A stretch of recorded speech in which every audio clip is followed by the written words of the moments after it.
আসসালামু আলাইকুম। আশফাক দীপু আছি আপনাদের সাথে। আমাকে ঠিকঠাক শুনতে পাচ্ছেন কিনা একটু কনফার্ম করবেন। হ্যাঁ স্যার, শোনা যাচ্ছে। Very good.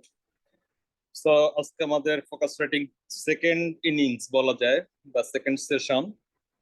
ফার্স্ট সেশনে আমরা আসলে খুব আটকে গিয়েছিলাম কিছু জটিল জিনিস নিয়ে কথা বলতে গিয়ে। আমরা আসলে খুব বেশি কন্টিনিউ করতে পারিনি, আমাদের পার্টিসিপেন্ট বেশ কম ছিলেন।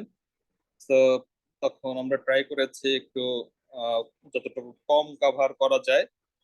তো আজকে আমরা বাকি অংশটুকু কভার করব। আসলে এত বিশাল এক একটা সিলেবাস এক একটা উইকে আমাদের নিতে হচ্ছে, যেটা কোনোভাবে আসলে এক উইকের কন্টেন্ট না। সো আপনাদের জন্য যেমন খুব টাফ হচ্ছে আমি বুঝতে পারছি, বিশেষ করে যারা সিগনেচারের সাথে একেবারে নতুন যোগ হয়েছেন, আপনাদের জন্য ডেফিনেটলি এটা খুব কষ্টকর হচ্ছে। এবং আমি মোটামুটি বুঝতে পারছি যে আপনারা খুব মেটিকুলাসলি এটা নেওয়া পসিবল না। আমার জন্য ডেলিভারি দেওয়াটা আসলে ভীষণ কষ্টকর হচ্ছে, কারণ এত এত কন্টেন্ট, যেখানে আসলে আহ, দুইটা কন্টেন্টের জন্য একটা করে ক্লাস লাগে। তো হ্যাঁ, আপনার বিওপি আজকের কন্টেন্টটা আমাদের আসবে, রুহুল আমিন আছেন আমাদের সাথে, আর গ্রিন ইকোনমি আমরা কথা বলবো। অবশ্য গ্রিন ইকোনমি কিন্তু গত ক্লাসের কন্টেন্ট ছিল, আপনাদের মনে হয় ওখানে একটু বুঝতে সমস্যা আছে, আমি ক্লিয়ার করে দিব। ওকে, বিওপি অটোমেটিক্যালি আজকের কন্টেন্টে অটোমেটিক ভাবে চলে আসবে।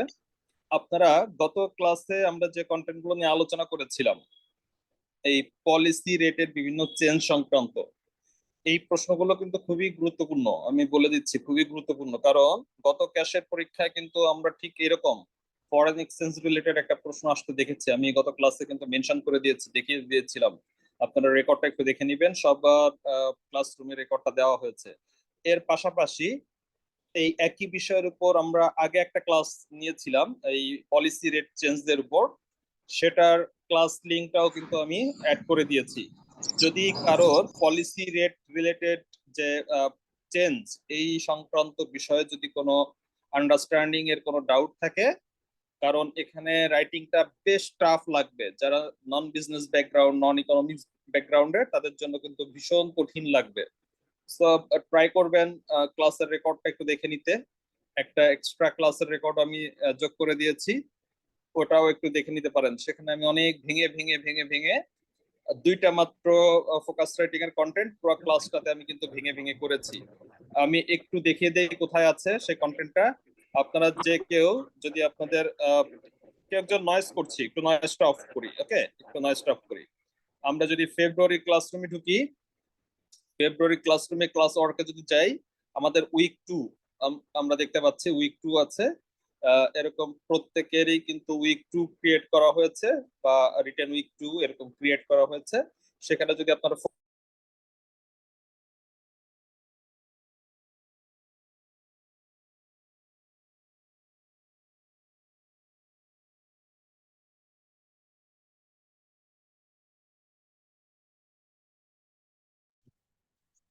স্যার সাউন্ড চলে গেছে মনে হয়।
আমি বুঝতে পেরেছি যে ডিসকানেক্টেড হয়ে গিয়েছিলাম, আমি আবার কানেক্ট হয়েছি। এটা বারবার যে কেন এই বিরক্তিটা করতেছে।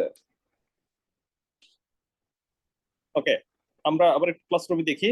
এখন আশা করি দেখতে পাচ্ছেন, শুনতে পাচ্ছেন আমাকে ঠিকঠাক? All set? জি sir. Yes sir. Fine. So এটা হচ্ছে সিগনেচার ফ্রাইডে ক্লাসরুমে ঢুকলাম, এখানে আমাদের উইক 2 টা ক্রিয়েট করা আছে। স্ক্রিন এখন আসেনি স্যার। স্ক্রিন তো দিয়ে দিলাম, আসবো না কেন?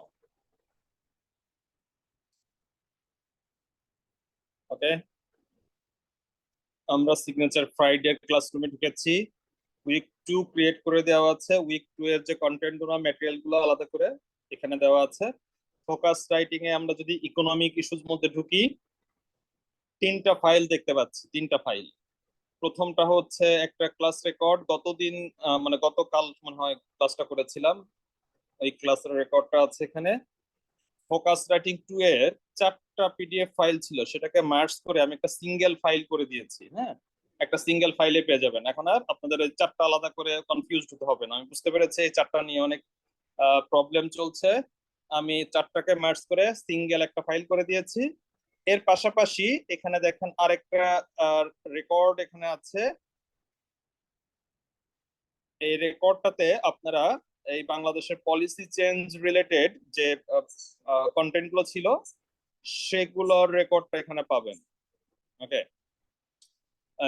এই পলিসি রেট সংক্রান্ত এখানে আমি অনেক ভেঙে ভেঙে এই ক্লাসটা কিন্তু করিয়েছি, তাদেরকে লিখেও দিয়েছিলাম।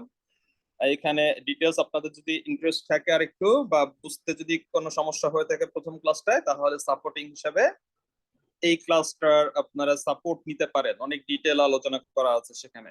ওকে, এটা দেখতে পারেন। এর পাশাপাশি আজকে তাহলে আমরা বাকি ইস্যুস গুলো একটু দেখবো। আমাদের ফোকাস রাইটিং 2 এর মধ্যে যে বিষয়গুলো ছিল, আমি আবার একটু মনে করে দিই। আমাদের এখানে যে ইস্যুস গুলো আছে, আপনারা চাইলে একটু লিখে নিতে পারেন। খাতা কলম নেন, খাতা কলম নেন, একটু অন্তত টপিক গুলা হাতে লেখাই। হ্যাঁ, ম্যাটেরিয়ালস তো আছেই, একটু ট্রাই করে একটু হাতে লিখতে, একটু অন্তত আমাদের টপিক গুলো অন্তত একটু হাতে লিখি। আসেন, আমিও লিখবো, আপনারা একটু লেখেন। একটু কানেক্টিভিটি হয় হাতে লিখলে, যেটা হয় পড়াশোনার সাথে সাথে একটু কানেক্টিভিটি আসে। ওকে, তো একটু কানেক্ট হই, একটু পড়ালেখার সাথে কানেক্ট হই। আমাদের স্ক্রিন কিন্তু আজকের আবার অফ স্যার। স্ক্রিন আবার অফ হওয়ার তো কথা না।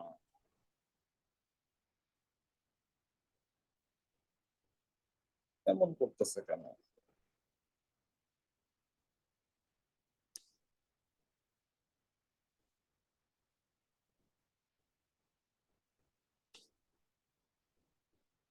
ওকে, let's start.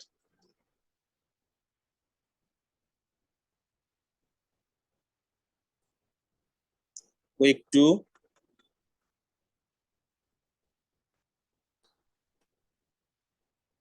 Focus writing.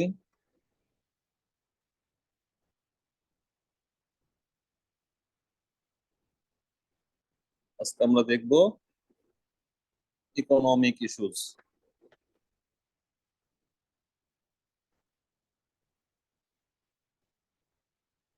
Okay, 1 number, আমাদের টপিক গুলো অন্তত একটু লিখে, আমরা হাতে লিখলে টপিক গুলা ঠিকঠাক মতো মাথায় সেট হবে। ওকে, একটু দেখি। Challenges of Bangladesh economy. 2 নম্বরে আমরা দেখব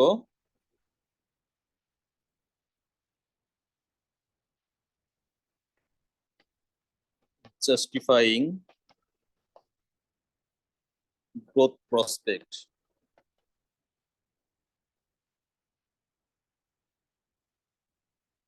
3 নম্বর আমরা দেখব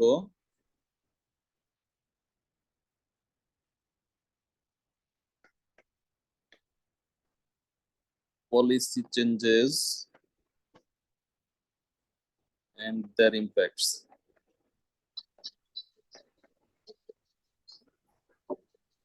4 নম্বরে আমরা দেখব, পড়তে না পারলে জিজ্ঞেস করবেন।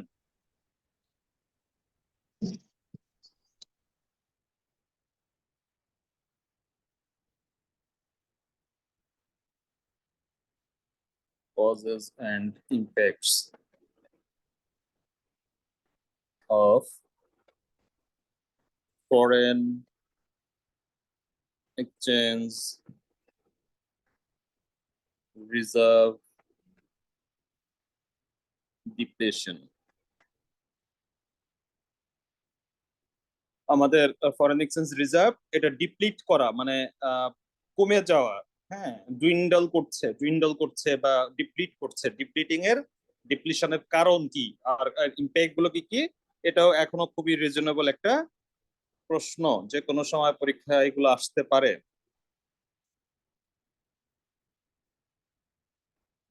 Inflation, causes and impacts। আমাদের ইনফ্লেশনও এখনো খুব ভাইব্রেন্ট ইস্যু। ইনফ্লেশন নিয়ে খুব সাম্প্রতিক সময়ে বছরখানেক আগে প্রশ্ন হয়েছে, তারপরে আর হয় নাই, এখন আবার হতে পারে, আমরা একটু দেখে রাখবো। রোল অফ ব্যাংকিং সেক্টর, আপনারা শুনতে পাচ্ছেন আমাকে? জি স্যার। জি স্যার। মাঝে মাঝে একটু হালকা একটু শব্দ টব্দ করেন, তাহলে আমি বুঝতে পারবো আপনারা আছেন, আমিও আছি।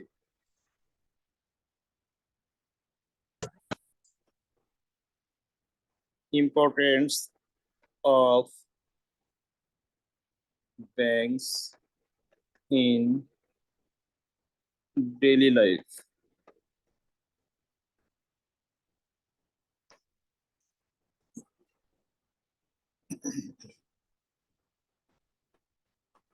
Major challenges in banking sector.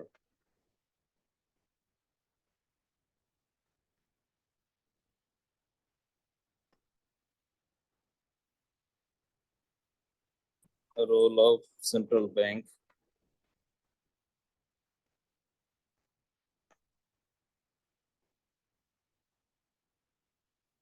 in unstable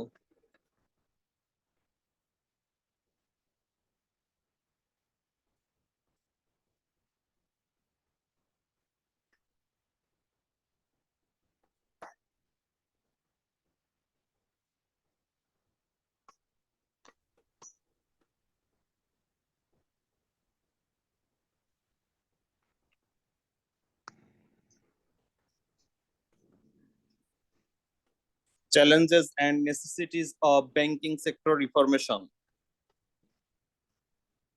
Banking sector reformation.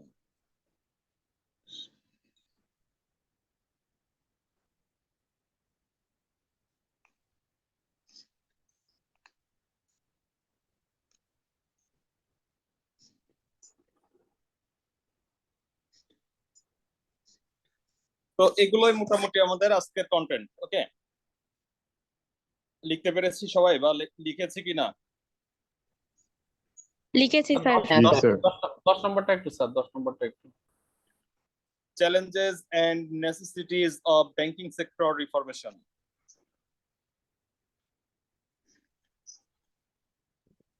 Sir একটা কোশ্চেন স্যার। বলেন। স্যার হচ্ছে একদম আমি স্যার, তো আমি বলতেছিলাম কি স্যার, যেমন এটা হচ্ছে একটা ফার্স্ট রাইটিং হচ্ছে চ্যালেঞ্জ অফ বিডি ইকোনমি, এটা কি আমি প্রথমে লিখে তারপর লেখা শুরু করব না মানে কোশ্চেনটা লিখবো কি না কোশ্চেনটা লিখবো না? আসলে আমি শুধুমাত্র টপিক গুলোর সাথে কানেক্ট করে দিলাম, টপিক গুলো আমরা আলোচনা করব, এতগুলো টপিক তো আর আমরা লিখবো না। এটা আপনাদের ম্যাটেরিয়ালস তো দেওয়া আছে, এখানে যে না টপিক স্যার, গুলো এই আছে মানে প্রত্যেকটা ম্যাটেরিয়ালস দেওয়া আছে। না স্যার, হ্যাঁ, পরীক্ষার খাতায় স্যার, পরীক্ষার খাতায় শুরু করবো এইভাবে যে মানে কোশ্চেনটা লিখে শুরু করব না একদম অ্যান্সার লেখা শুরু করবো আর কি? অ্যান্সার লেখা শুরু করবেন, প্রশ্ন তো আপনার প্রশ্নে দেওয়া আছে, প্রশ্ন আপনাকে কেন লিখতে হবে? প্রশ্ন থ্যাংক ইউ আর স্যার। আপনাকে লেখা দরকার, সরাসরি অ্যান্সার লেখা শুরু করবেন, ঠিক আছে? ওকে, তো লেটস স্টার্ট। আমরা এই বিষয়গুলো একটু দেখি। চ্যালেঞ্জেস অফ বাংলাদেশ ইকোনমি আমরা সরাসরি ম্যাটেরিয়ালস থেকে দেখি, কারণ এত হিউজ টপিক আমাদের আসলে কভার করতে হবে। যে এটা এখানে ম্যাটেরিয়ালসটা আমরা একটু পরিচয় হই যে চ্যালেঞ্জেস অফ বাংলাদেশ ইকোনমি। এটা প্রশ্নটা যদি এরকম হয়, what are the challenges of Bangladesh economy, আমরা আসলে চ্যালেঞ্জেস কোন সময়কালে চ্যালেঞ্জেস লিখবো বলেন তো? আমরা কোন সময়কালের চ্যালেঞ্জেস গুলো লিখবো? মুক্তিযুদ্ধের পর থেকে স্যার কারেন্ট বর্তমান চ্যালেঞ্জেস। পর্যন্ত। Current challenges. ওকে, আমরা কেন কারেন্ট চ্যালেঞ্জেস লিখবো? মানে মানে কিভাবে কারেন্টটাই আমরা ধরবো। চ্যালেঞ্জেস এর সবসময় তিনটে স্টেট থাকতে পারে, আমাদের পাস্ট চ্যালেঞ্জেস, আমাদের present challenges and our future challenges.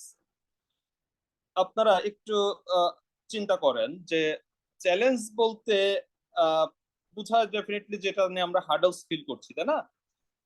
এই মুহূর্তে আমাদের 1 number challenge, what is our prime challenge, বলেন। একটু শেয়ার করেন, আপনারা শেয়ার করলে আমার জন্য সহজ হয় কথা বলতে। আপনারা ভুল বললেও স্যার। আমি অনেক স্কোর করতে পারি। স্যার হ্যাঁ, এনপিএল স্যার মূল্যস্ফীতি, এনপিএল, রিজার্ভ। Okay fine. আমি একটা একটা করে নেই, আপনারা একটা একটা করে বলার সুযোগ পাবেন। আমরা একটু দেখি। 1 নাম্বার বলছেন এনপিএল, 2 নাম্বার বলতেছেন কি রিজার্ভ, রিজার্ভ নিলাম স্যার, রিজার্ভ ক্রাইসিস, আর instability of মূল্যস্ফীতি, inflation, ইনফ্লেশন, inflation, আর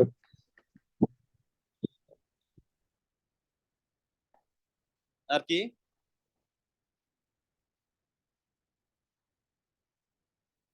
আচ্ছা, আপনি GDP বলেন growth তো। stock.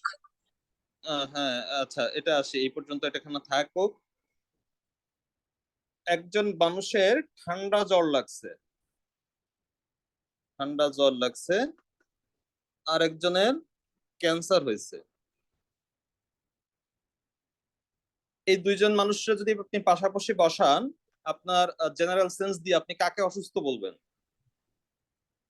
Cancer. Cancer patient, definitely ক্যান্সারের পেশেন্ট, তাকে আমরা অসুস্থ বলবো। ঠান্ডা জ্বরকে কি আমরা মানে খুব অসুস্থ হিসেবে ট্রিট করি? আপনার ঠান্ডা না স্যার, লাগছে, উপসর্গ। হাঁচি দিচ্ছেন। না, ঠিক রোগের উপসর্গ উপসর্গ। না, মানে আপনি একটা সামান্য, আপনি মানে you have catch cold, just ঠান্ডা লেগেছে, একটা ভাইরাস অ্যাটাক হয়েছে, আপনি আইদার একটা ফেক্সো খাবেন বা একটা প্যারাসিটামল টাইপের কিছু একটা খাবেন, 2 ঘন্টা পর আবার সবকিছু ঠিকঠাক হয়ে গেছে, তাই না?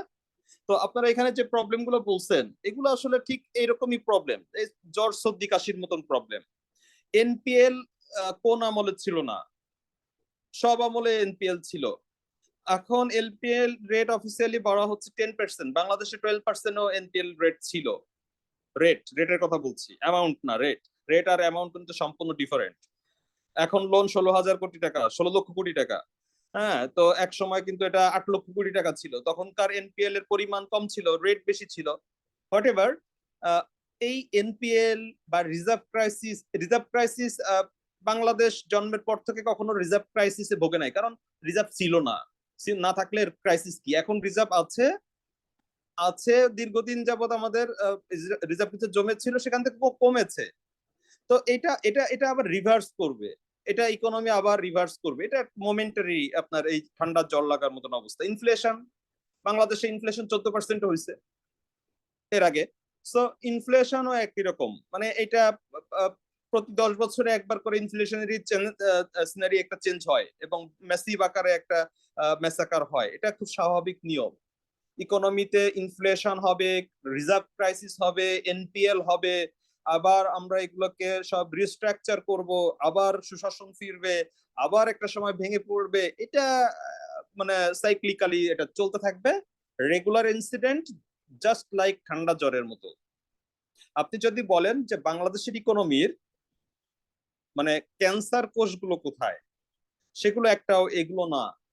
NPL, reserve crisis, inflation, all these are very momentary problems.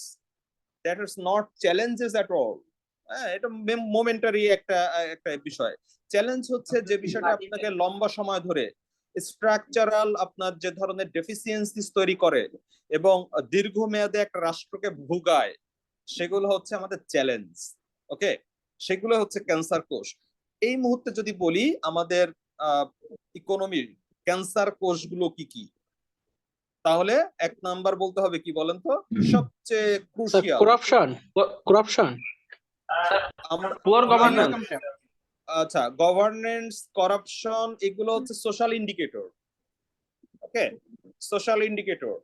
So social indicator কিন্তু আমরা আজকে ইকোনমিক্স এর ক্লাসে কিন্তু সোশ্যাল, আপনি করাপশনটাকে কোয়ান্টিফাই করা যায় না। হ্যাঁ, আপনি বলতে পারেন না যে আমার ইকোনমির এত পার্সেন্ট করাপশন হয়েছে। সো করাপশন মানে এটা হইতেছে একটা মানে একটা ক্লাউড, এই ক্লাউডের মধ্যে আসলে কি কি আছে আপনি জানেন না, করাপশন তো সব সময় আছে। So corruption can not be measured.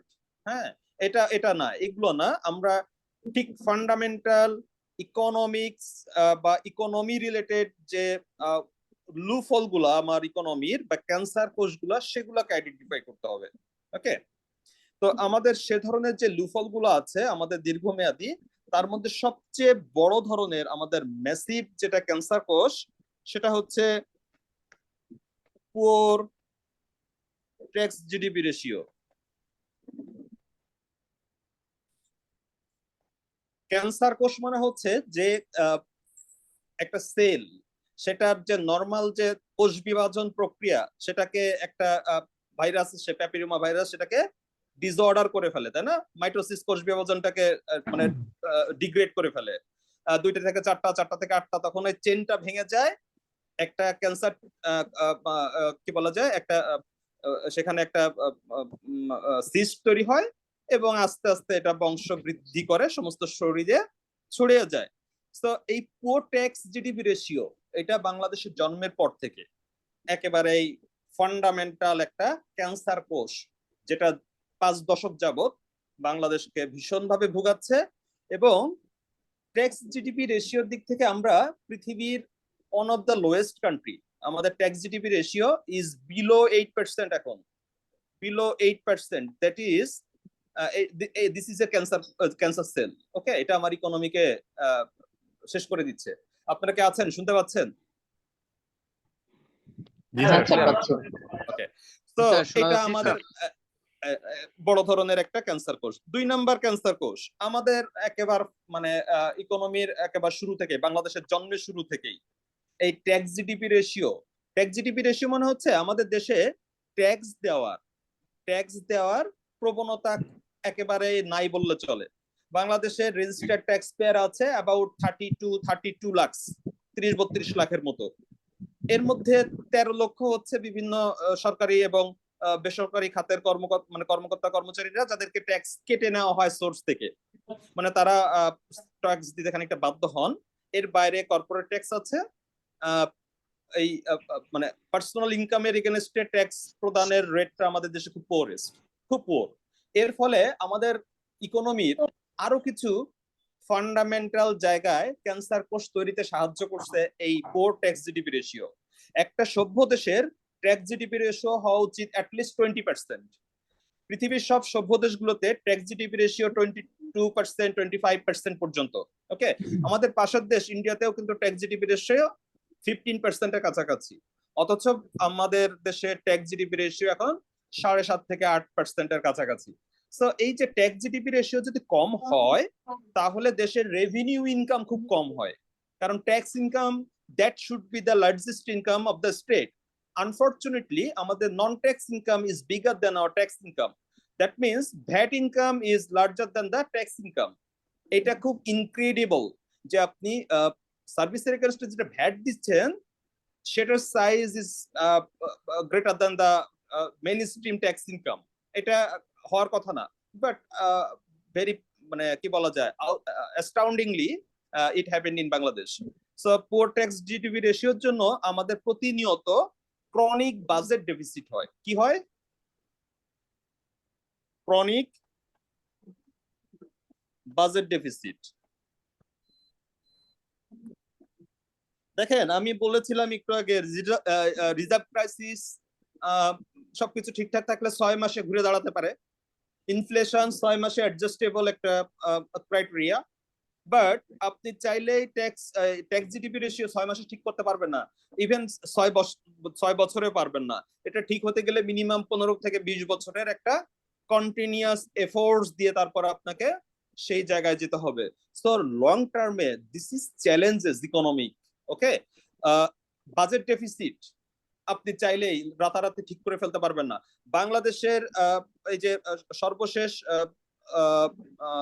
Finance minister Abul Muhith স্যারের রিজাইম পর্যন্ত বাংলাদেশের যে বাজেট ডেফিসিট সেটাকে মোটামুটি 5% অফ জিডিপি এর মধ্যে রাখার ওনারা ট্রাই করতেন, ট্রেডিশনাল যিনি ইকোনমিস্ট যারা ছিলেন। আনফরচুনেটলি তারপরে আমরা ফিনান্স মিনিস্টার হিসেবে একজন অ্যাকাউন্টেন্ট পেয়েছিলাম।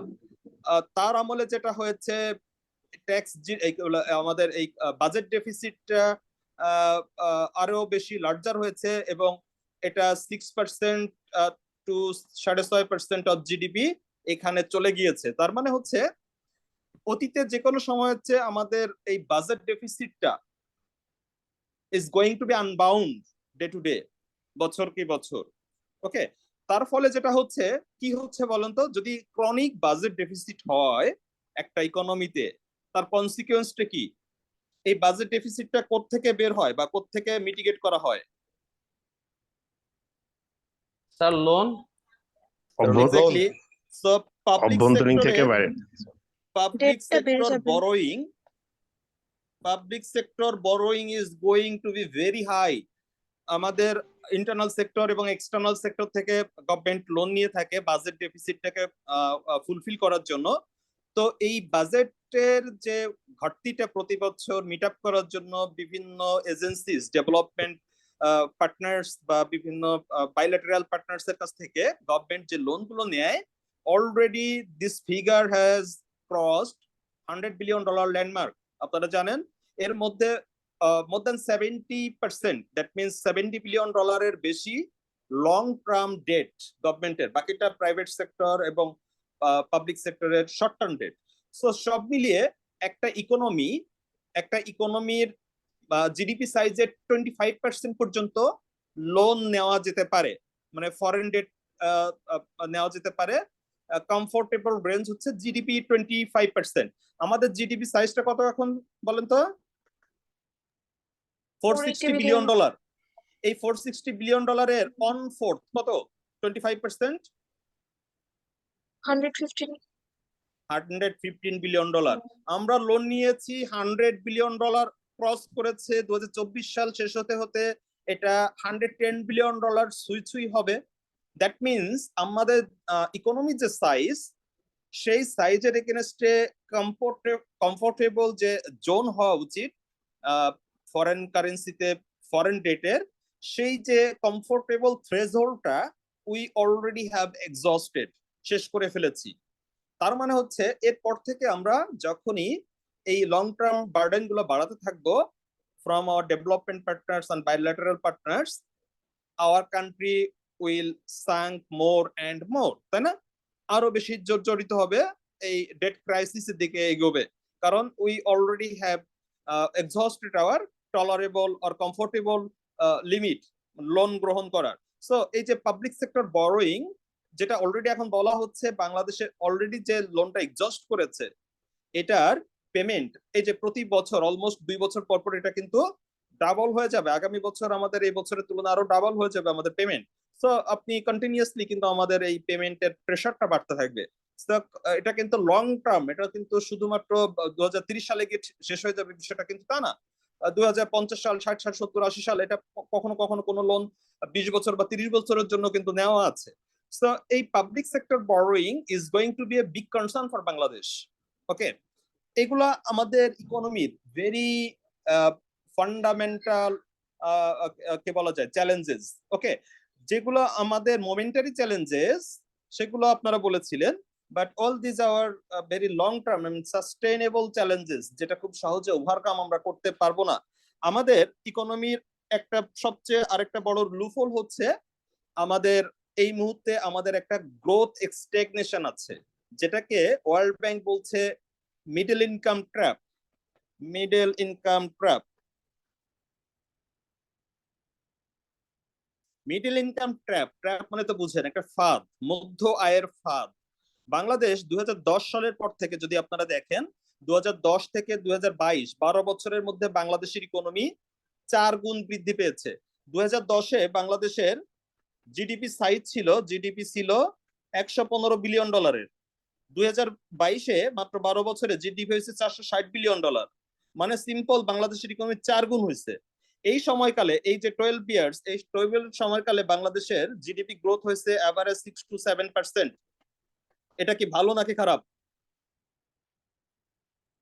স্যার ভালো। এই যে 6 to 7% ভালো। আসলে ভালো না বলে কারণ মানে কোনো ভালো না বলার কোনো কারণ নেই। এই 12 থেকে 22 সরি 10 থেকে 22 12 বছরের মধ্যে এত কনসিস্টেন্ট গ্রোথ পৃথিবীর আর কোনো দেশ করেনি। যদিও এটা খাতা কলমে যাই হোক না কেন, কনসিস্টেন্ট গ্রোথটা আমরা এটা করতে পেরেছি। এই যে গ্রোথটা করতে পেরেছি এটা ডেফিনেটলি ভালো এবং ডেফিনেটলি খারাপ।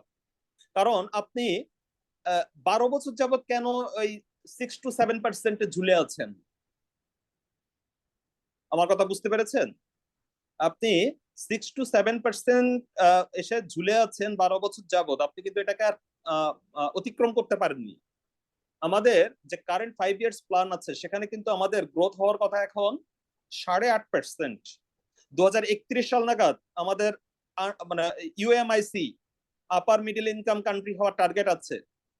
তখন আমাদের গ্রোথ হওয়ার কথা 9.5%। 2041 সাল নাগাদ আমার গ্রোথ এক্সপেকটেশন 9.9%। তাহলে যেখানে আমার এই মুহূর্তে গ্রোথের এক্সপেকটেশন 8.5%, আমি সেখানে গ্রোথ করতেছি 5.5%। তার মানে আমাদের আপার মিডল ইনকাম বা হাই ইনকাম কান্ট্রি হওয়ার যে টার্গেট ভিশন 2041 এর, সেটা কিন্তু ভীষণ চ্যালেঞ্জিং হয়ে যাচ্ছে দিন দিন আরো বেশি, তাই না? আমাদের গ্রোথের মধ্যে কিন্তু সেই কনসিস্টেন্সি এখন নেই, সেই টেম্পারটা কিন্তু আমরা শেষ করে ফেলেছি। আমাদের অনেক রিসোর্সের কিন্তু ঘাটতি আছে। আমার দীর্ঘদিন যাবত কিন্তু কোনো ফরেন ডিরেক্ট ইনভেস্টমেন্ট আসছে না, আমরা সেই পরিবেশ ক্রিয়েট করতে পারিনি। কনজেনিয়াল মানে বিজনেস এনভায়রনমেন্ট কিন্তু আমরা ক্রিয়েট করতে পারিনি ফর দ্য ফরেন ইনভেস্টর্স। এবং একই সাথে আমাদের বাকি যে macro economic indicators, all those are signalling very bad. So এই coming out from this middle income trap that is locked at 6 to 7%, আমাদের এখান থেকে বেরোনোটা এটা কিন্তু একটা বিগ চ্যালেঞ্জ। এই মিডল ইনকাম ট্র্যাপ থেকে বেরো হতে হলে আমার হিউজ পরিমাণ রিসোর্স অ্যালোকেশন করতে হবে। আমার ইকোনমিতে প্রতি বছর এখন 5 to 7 বিলিয়ন 10 বিলিয়ন ডলারের আমার ফরেন ডিরেক্ট ইনভেস্টমেন্ট আসা উচিত। সেই ইকোনমিতে গত 5 বছরের মধ্যে আমার নেট 3 বিলিয়ন ডলারের পরিমাণ মতো ফরেন ডিরেক্ট ইনভেস্টমেন্ট এসেছে।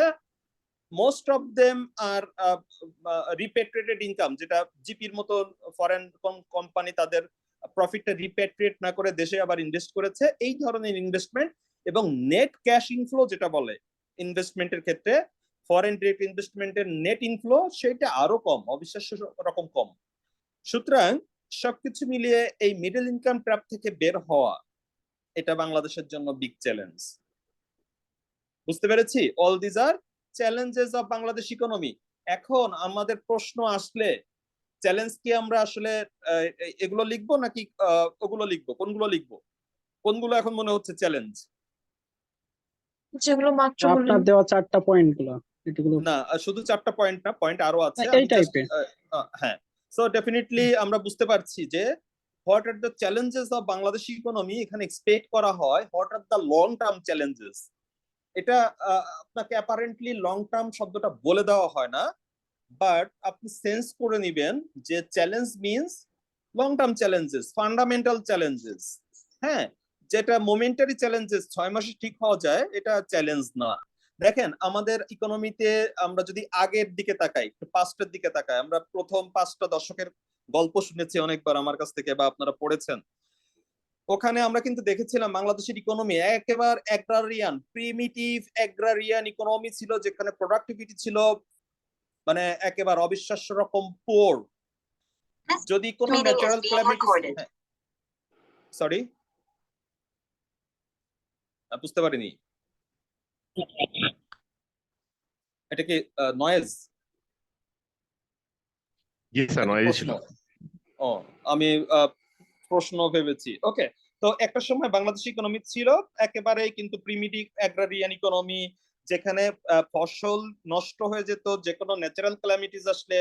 হ্যাঁ, কোনো পেস্টিসাইডের অভাবে অর্ধেক ফসল নষ্ট হয়ে যেত, সারের অভাবে কাল্টিভেশন করতে পারতেন না, ইকুইপমেন্টস এর অভাবে অনেক জমি আনকাল্টিভেটেড পড়ে থাকতো। সো এই ধরনের একেবারেই মানে কি বলা যায় লেজে গোবরে অবস্থা থেকে আমাদের ইকোনমি কিন্তু আজকে এখানে এসেছে। এর মধ্যে কিন্তু অনেক পরিবর্তন হয়েছে। আমাদের এক সময় আমাদের প্রত্যেকটা একাডেমিক বই পুস্তকে লেখা থাকতো বাংলাদেশের 1 নম্বর সমস্যা হচ্ছে জনসংখ্যা সমস্যা। ওকে, এখন আমরা এখন আর জনসংখ্যাকে 1 নম্বর সমস্যা কোথাও বলা হয় না, আমরা লিখিও না, পড়িও না। পরিবর্তন হয়ে গিয়েছে। আমাদের ওয়াইড স্প্রেড পভার্টি ছিল, এখন আমরা বলছি না আমার ইকোনমির 1 নম্বর সমস্যা পভার্টি। নো, এটা এক সময় ছিল আমাদের hunger, poverty, high population density, high population growth, all this are the fundamental problems বা চ্যালেঞ্জেস। বাট এখন আমাদের সেগুলো পরিবর্তন হয়ে গিয়েছে। এখন দেখেন আমরা এখন দেখেন 70-এর দশকে আমাদের বাজেট ডেফিসিট ছিল না নাকি ছিল না? 70-এর দশকে এই যে tax port tax GDP ratio, budget deficit, public sector borrowing, এগুলো কি তখন সমস্যা ছিল না? স্লো গ্রোথ ছিল কিনা? ছিল স্যার। অবশ্যই ছিল, অবশ্যই ছিল। কিন্তু তখন তখন কিন্তু ওই সময়কালে 70 বা 80 দশকে বা 90 দশকে এইগুলাকে কিন্তু চ্যালেঞ্জ হিসেবে বলা হতো না। কারণ এই চ্যালেঞ্জেস গুলার চেয়েও আরো অনেক বড় চ্যালেঞ্জ ছিল। তখন হাঙ্গার ছিল 1 নম্বর চ্যালেঞ্জ, পপুলেশন গ্রোথ ছিল অনেক বড় challenge, immunisation, sanitation, public health, all these are fundamental challenge. Okay, পরিবর্তন হয়েছে, আমাদের পার ক্যাপিটা ইনকাম বেড়েছে, পারচেজিং পাওয়ার বেড়েছে, ইকোনমি বড় হয়েছে, ভিউ পয়েন্ট চেঞ্জ হয়েছে, লাইফস্টাইল চেঞ্জ হয়েছে, আমাদের এক্সপেকটেশন চেঞ্জ হয়েছে, ডেফিনেটলি প্রবলেমসও শিফট করেছে। আগের যে প্রবলেমস, এখন আমাদের যে প্রবলেমস গুলো বলছি, ডেফিনেটলি সে সময় একই প্রবলেম ছিল, কিন্তু তখন এর চেয়ে আরো অনেক বড় বড় প্রবলেম ছিল, সেগুলো আমরা সলভ করে ফেলেছি। আমাদের হাঙ্গার এখন আর মেইন প্রবলেম না, poverty is not main problem, productivity is not main problem, economy fundamental characteristic change করে এখন সেমি ইন্ডাস্ট্রিয়াল দিকে চলে গিয়েছে। We are looking for the fourth industrial revolution and to be graduated to a industrial nation in future, very short future. So আমার ইকোনমির যেমন dimension change হয়েছে, আমার ইকোনমির problem তো অনেক কিছু পরিবর্তন হয়ে গেছে। আমাদের এখন যদি আমাদের ইকোনমির কি কি প্রবলেম আছে, চ্যালেঞ্জ আছে, কি কি প্রবলেম আছে, তখন আমরা লিখবো এই মিডল ইনকাম ট্র্যাপ, এগুলো আমাদের প্রবলেম। ওকে, মিডল ইনকাম ট্র্যাপ এটা আমাদের big problem. Poor revenue GDP ratio, fiscal deficiency, high level external debt, payment pressure, unfriendly investment ecosystem, inadequate resource allocation, unmanageable corruption and money laundering, poor governance and institutional incapacity are managing climate change effects. These are our most important challenges for the economy of Bangladesh in future days or future years. তো আমরা যে কথাগুলো বলছিলাম, যে আলোচনাগুলো করছিলাম, এখানে কিন্তু খুব সুন্দরভাবে এগুলো দেওয়া আছে। হ্যাঁ, প্রত্যেকটা পয়েন্ট, এখানে যে পয়েন্টগুলো আমরা মার্ক করলাম, এই প্রবলেম গুলো এখানে কিন্তু এক্সপ্লেইন করা আছে, চ্যালেঞ্জেস গুলা। এখন আমরা কিন্তু আবার কেউ ভুলেও এই টেবিল দিব না। ওকে, এই টেবিল কেন দেওয়া হয়েছে?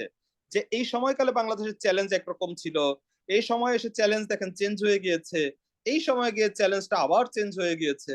2041 সাল আসতে আসতে আমাদের চ্যালেঞ্জ গুলো আবার শিফট হয়ে যাবে। ওকে, 70-এর দশকে 80-র দশকে যেটা বলছিলাম, পপুলেশন ছিল আমাদের কি বোঝা, আর আমরা এখন বলছি 2030 সালের পর থেকে, 35 সালের পর থেকে এই আমাদের এই পপুলেশন হয়ে যাবে স্কেয়ার্স। হ্যাঁ, আমাদের তখন ফ্রেশ ব্লাড, ইয়ং পিপল, সে রেশিওটা কমে আসবে, ডিপেন্ডেন্সি রেশিও বেড়ে যাবে, তখন আমাদের population will be a crisis. Okay, তখন আমরা আবার ক্রাইসিসে ভুগবো। এখন যেটা আমরা ডিভিডেন্ড পাচ্ছি, তখন আবার সেটা কিন্তু ক্রাইসিসে ভুগবো। সো আমরা এটা, এই টেবিলটা দেওয়া শুধুমাত্র আপনাদের আন্ডারস্ট্যান্ডিং এর জন্য। ক্লাসে আমরা যখন ডিটেইল একটু আলাপ করি, তখন এগুলোকে একটু এক্সপ্লেইন করি, কিভাবে কিভাবে কোন কোন পরিবর্তন হলো, কি কি ধরনের সমস্যাগুলো কোথায় গিয়ে কিভাবে চেঞ্জ হয়ে গেল, সেজন্য আসলে টেবিলটা দেওয়া। এটা আপনার আন্ডারস্ট্যান্ডিং এর জন্য, মনে রাখার জন্য, মুখস্থ করার জন্য না, বা পরীক্ষায় লেখার জন্য না। পরীক্ষা আসলে যেটা লিখবেন সেটা নিচে এখান থেকে দেওয়া আছে। যে কথাগুলো আমরা আলোচনা করলাম এখানে সুন্দর মতো পাবেন, এবং লিমিটেড সাইজের মধ্যে দেওয়া আছে, যেটা পরীক্ষায় লেখার উপযোগী। ওকে, এরকম ভাবে দেওয়া আছে। আশা করি আপনারা পড়লে ভালো লাগবে, পড়তে ভালোবাসবেন, লিখতে ভালোবাসবেন, শিখতে ভালোবাসবেন। যেটা বলছিলাম একটু আগের যে আলোচনাটা, সেটার পরিপ্রেক্ষিতে যে এই মুহূর্তে আমাদের গ্রোথ এক্সপেকটেশন 8.5%, আমরা গ্রোথ করছি। আমাদের ফিসকাল টার্গেট ছিল 7.5% গ্রোথ, সেটাকে রিভাইজ করেছি আমরা 6.5%-এ। এখন এসে দাঁড়াচ্ছে এটা অলমোস্ট 5.5%-এ। তার মানে হচ্ছে আমাদের গ্রোথের জায়গাটায় ডেফিনেটলি আমাদের এক্সপেকটেশনস এন্ড রিয়েলিটির মধ্যে একটা হিউজ কনফ্লিক্ট বা একটা হিউজ ডেভিয়েশন তৈরি হচ্ছে।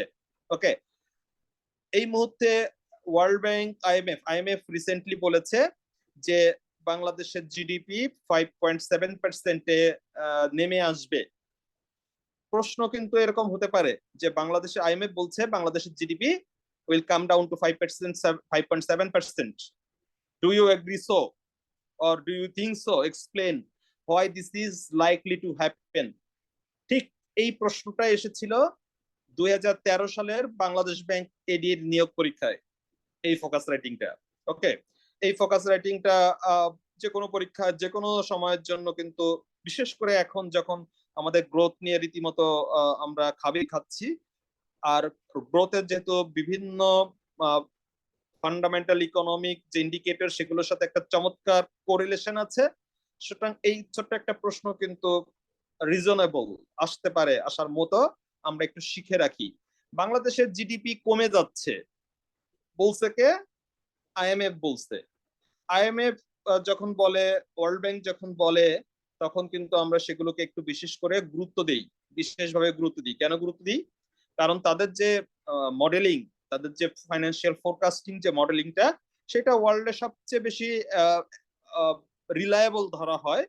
এবং তাদের যে পূর্বাভাস, শর্ট টার্ম লং টার্ম যে পূর্বাভাসগুলো তারা করে, বিভিন্ন রিজিয়ন ভিত্তিক, এশিয়া প্যাসিফিক অঞ্চলের জন্য একরকম, ইউরোপের জন্য একরকম, ল্যাটিনের জন্য একরকম, সাউথের জন্য একরকম, বিভিন্ন ভাবে তারা এক এক রিজন ধরে তারা বিভিন্ন ধরনের ফোরকাস্টিং গুলো করে, এবং কান্ট্রি ওয়াইজ ফোরকাস্টিংও করে।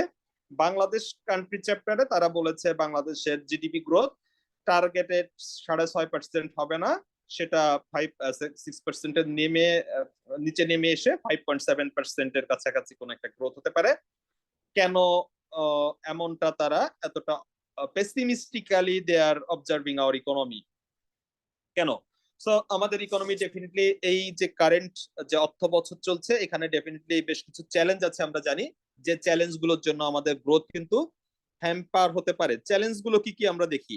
এক নাম্বার হচ্ছে, দেখেন, ইনফ্লেশনারি প্রেসার চলছে আমাদের। কতদিন যাবত চলছে বাংলাদেশের এই ইনফ্লেশনারি প্রেসার বা এই রিজাইম? কোন সময়কাল থেকে, কত সাল থেকে? স্যার প্রায় 22 মাস। এটা 2022 থেকে আমাদের শুরু হয়েছে। 2022-এর মানে মিড 2022 থেকে আমাদের শুরু হয়েছে, এবং এখনো পর্যন্ত এটা কন্টিনিউ করছে, আমাদের মিড 2024 চলে আসছে। তার মানে হচ্ছে আমরা বলতে পারি এটা অলমোস্ট 2 ইয়ার্স যাবত আমাদের কিন্তু এই foreign exchange reserve crisis along with high rate of inflation both came in taking the hand to hand, মানে একেবারে হাত মিলাই দুইটা সমস্যা একসঙ্গে আসছে। এই দুইটা সমস্যাই আমাদের আসলে এখন এই মধ্যে কন্টেম্পোরারি বিগ ইকোনমিক কনসার্ন যেটা আমাদেরকে ভোগাচ্ছে।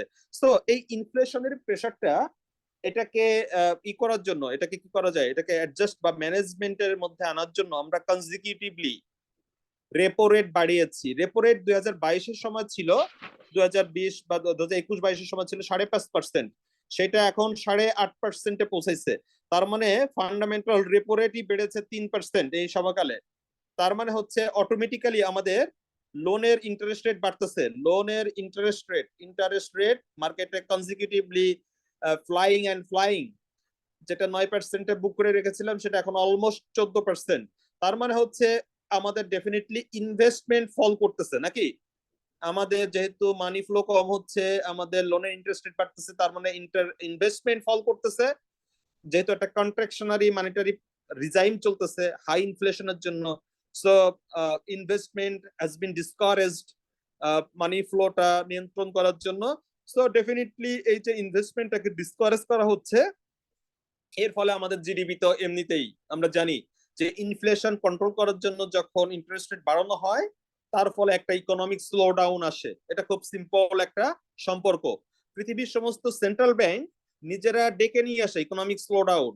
ওকে, এটা নিজেরা ডেকে নিয়ে আসে, কারণ তাকে এটা মেনে নিতে হয় টু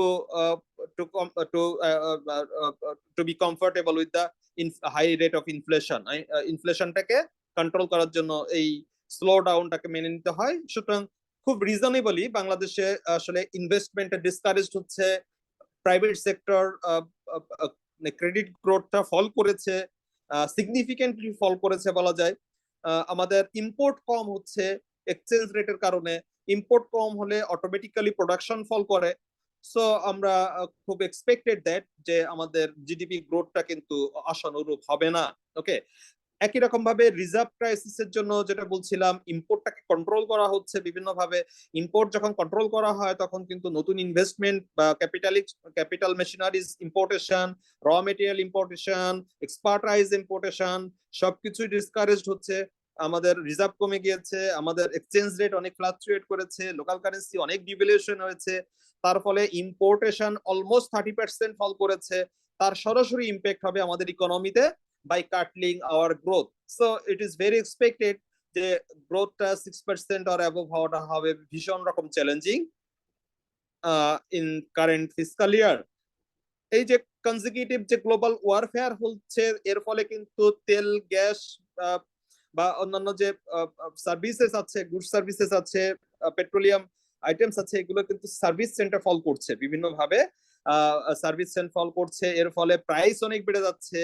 তার ফলে কিন্তু আমাদের যে বেসিক ইম্পোর্টেশন আছে against our necessities for petroleum, coal, LNG, এর পিছনে এবং আমাদের কয়েক লক্ষ মেট্রিক টন ফুডও আমদানি করতে হয়।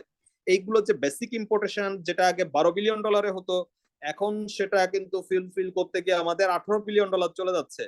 সো অটোমেটিক্যালি এটা আমাদের রিজার্ভ ডিপ্লিট করছে, এটা একই সাথে আমার ইকোনমিকে দুর্বল করে ফেলছে। আমার জিডিপি গ্রোথে কিন্তু এগুলোর ইম্প্যাক্ট আছে।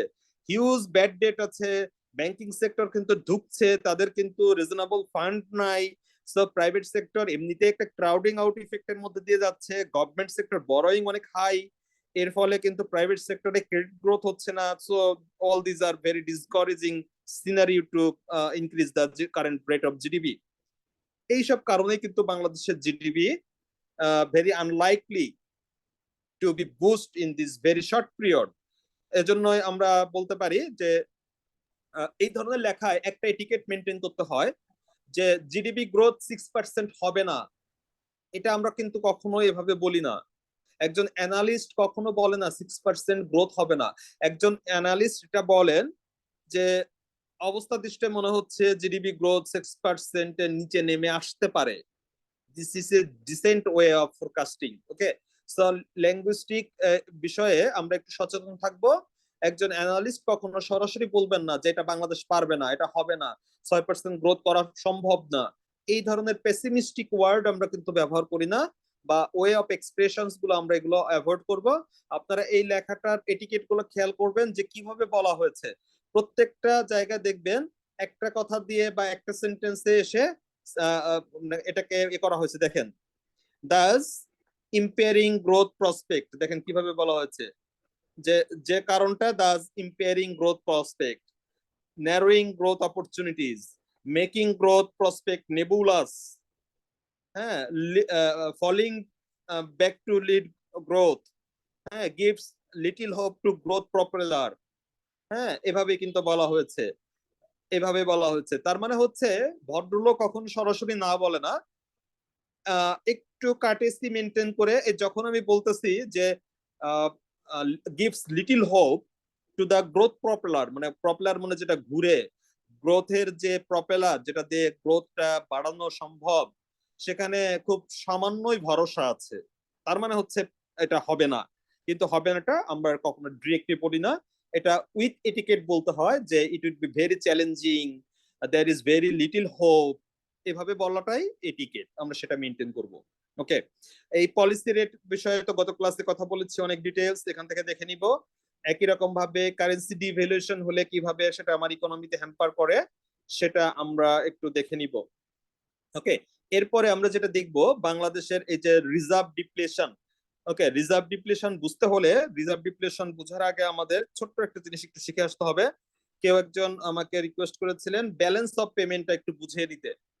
আমাদের এই যে রিজার্ভ ডিপ্লেশন বুঝতে হলে ব্যালেন্স অফ পেমেন্টের বেসিক নলেজটা একটু জানতে হবে। ওকে, ব্যালেন্স অফ পেমেন্ট হচ্ছে, আমরা সংক্ষেপে বলি BOP, balance of payment. Sorry, আপনারা কি আমার কথা বুঝতেছেন? আমি একটু ফাস্ট যেতে হচ্ছে আমাকে, বোঝা বোঝা যায়? যাচ্ছে স্যার। স্যার বোঝা যাচ্ছে স্যার, এটাই ভালো স্যার, হালকা করে ধারণা দিলেও তো মাথায় থাকবে স্যার। হ্যাঁ, ব্যালেন্স অফ পেমেন্ট, কিছু করার নাই, হালকা করে যেতে হচ্ছে, কিছু করার নাই, আমি অনেক সংক্ষেপে যাওয়ার ট্রাই করছি। ব্যালেন্স অফ পেমেন্ট হচ্ছে বাংলাদেশের সঙ্গে রেস্ট অফ দ্য ওয়ার্ল্ড, বাংলাদেশের সঙ্গে রেস্ট অফ দ্য ওয়ার্ল্ড যত ধরনের লেনদেন করে বহির্বিশ্বের সাথে, বুঝেন, দেশের অভ্যন্তরে না, বহির্বিশ্বের সাথে, বহির্বিশ্বের সাথে বাংলাদেশ যত ধরনের লেনদেন করে সেটার যে কি বলা যায়, সেটা এই যে লেনদেনের যে অ্যাকাউন্টিং যে স্টেটমেন্ট, সেটা হচ্ছে balance of payment, accounting statement. সমস্ত অ্যাকাউন্টিং স্টেটমেন্ট, আমাদের এখানে অনেক অ্যাকাউন্টিং এর এক্সপার্টরা আছেন, তো আমি আর অ্যাকাউন্টিং বিষয়ে খুব বেশি বলার সাহসও পাচ্ছি না। অ্যাকাউন্টিং এর যে কোনো স্টেটমেন্টের মধ্যে কিন্তু কিছু অ্যাকাউন্ট থাকে, ফর্দ থাকে, বেশ কিছু অ্যাকাউন্ট থাকে। ব্যালেন্স অফ পেমেন্টে এরকম 3টা অ্যাকাউন্ট আছে। কয়টা অ্যাকাউন্ট? কয়টা? 3টা অ্যাকাউন্ট স্যার। 3টা অ্যাকাউন্ট। এক নাম্বার হইতেছে কারেন্ট অ্যাকাউন্ট,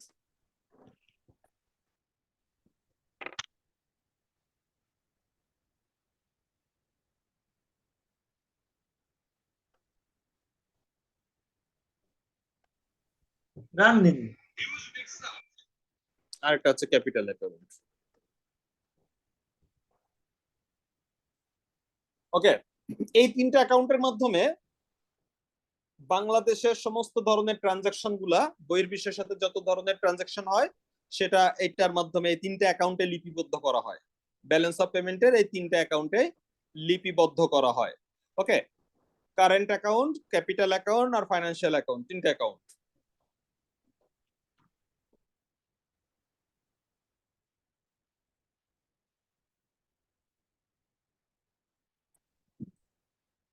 এর মধ্যে সবচেয়ে গুরুত্বপূর্ণ অ্যাকাউন্ট হচ্ছে কারেন্ট অ্যাকাউন্ট। কারেন্ট অ্যাকাউন্টের মধ্যে সমস্ত ধরনের যে কারেন্ট লেনদেন, একেবারে চলমান দেনা পাওনা, সেগুলা লিপিবদ্ধ করা হয় কারেন্ট অ্যাকাউন্ট। যেমন আপনি এক্সপোর্ট ইম্পোর্ট করছেন, এই এক্সপোর্ট এবং ইম্পোর্টের যে ব্যালেন্স, ট্রেড ব্যালেন্স বলি আমরা, এটা এর মধ্যে থাকে কারেন্ট অ্যাকাউন্ট ব্যালেন্সের মধ্যে। ওকে, কি কি থাকে দেখেন এই কারেন্ট অ্যাকাউন্টের মধ্যে? ট্রেড ব্যালেন্স, ট্রেড ব্যালেন্স, সমস্ত ধরনের এক্সপোর্ট এবং ইম্পোর্টের পার্থক্যটা এখানে থাকে, ট্রেড ব্যালেন্স। তারপর সার্ভিসেস থাকতে পারে। ট্রেড ব্যালেন্স হচ্ছে সমস্ত ধরনের গুডস এক্সপোর্ট ইম্পোর্ট, সার্ভিসের ক্ষেত্রেও কিন্তু এক্সপোর্ট ইম্পোর্ট থাকতে পারে। তারপর এখানে থাকে সার্ভিস,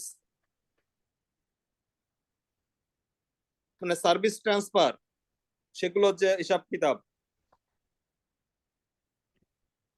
প্রাইমারি ইনকাম,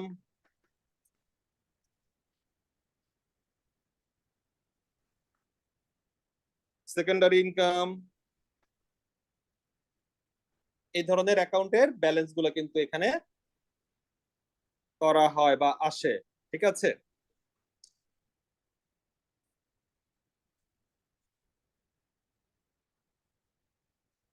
ওকে। আপনারা কি এতটা ডিটেলসে আমি আর যাব যে কোনটার মধ্যে কি আসে, প্রাইমারি ইনকাম, সেকেন্ডারি ইনকাম?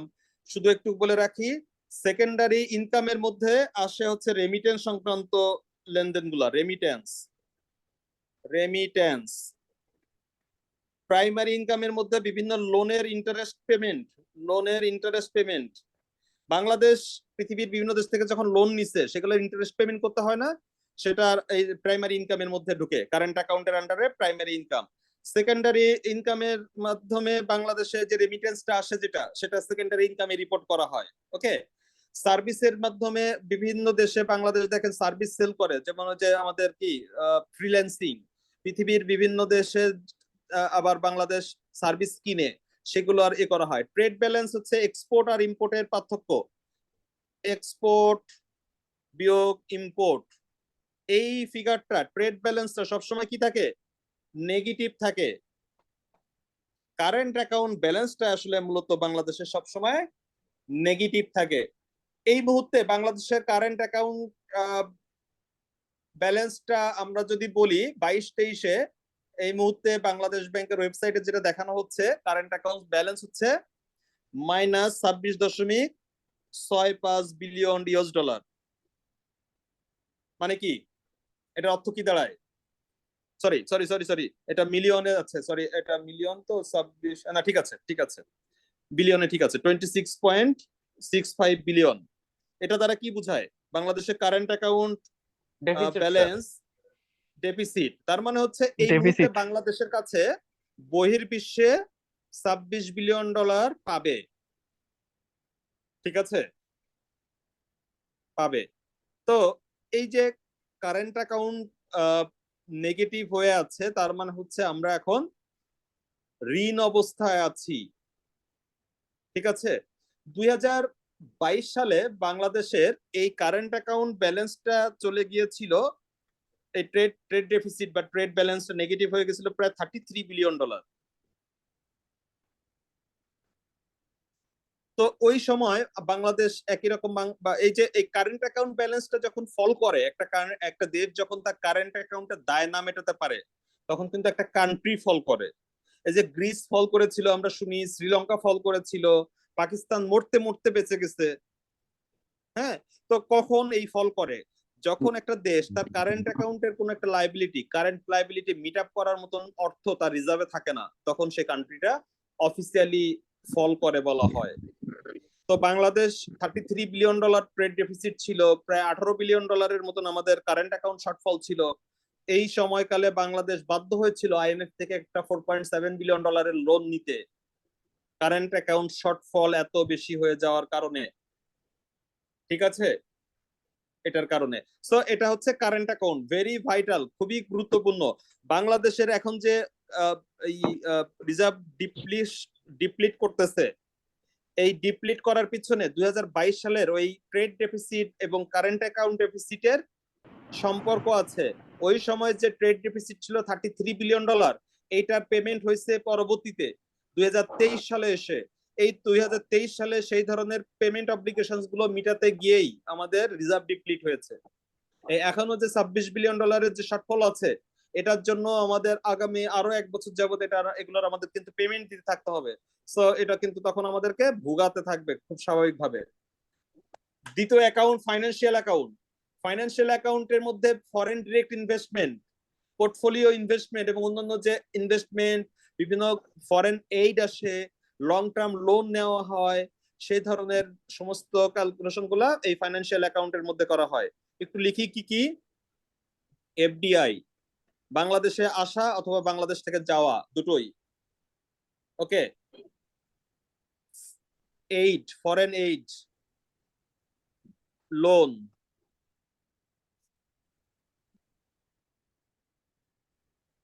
বিভিন্ন ধরনের ট্রেড ক্রেডিট, এইগুলা এই অ্যাকাউন্টে আন্ডারে মেনটেন করা হয়।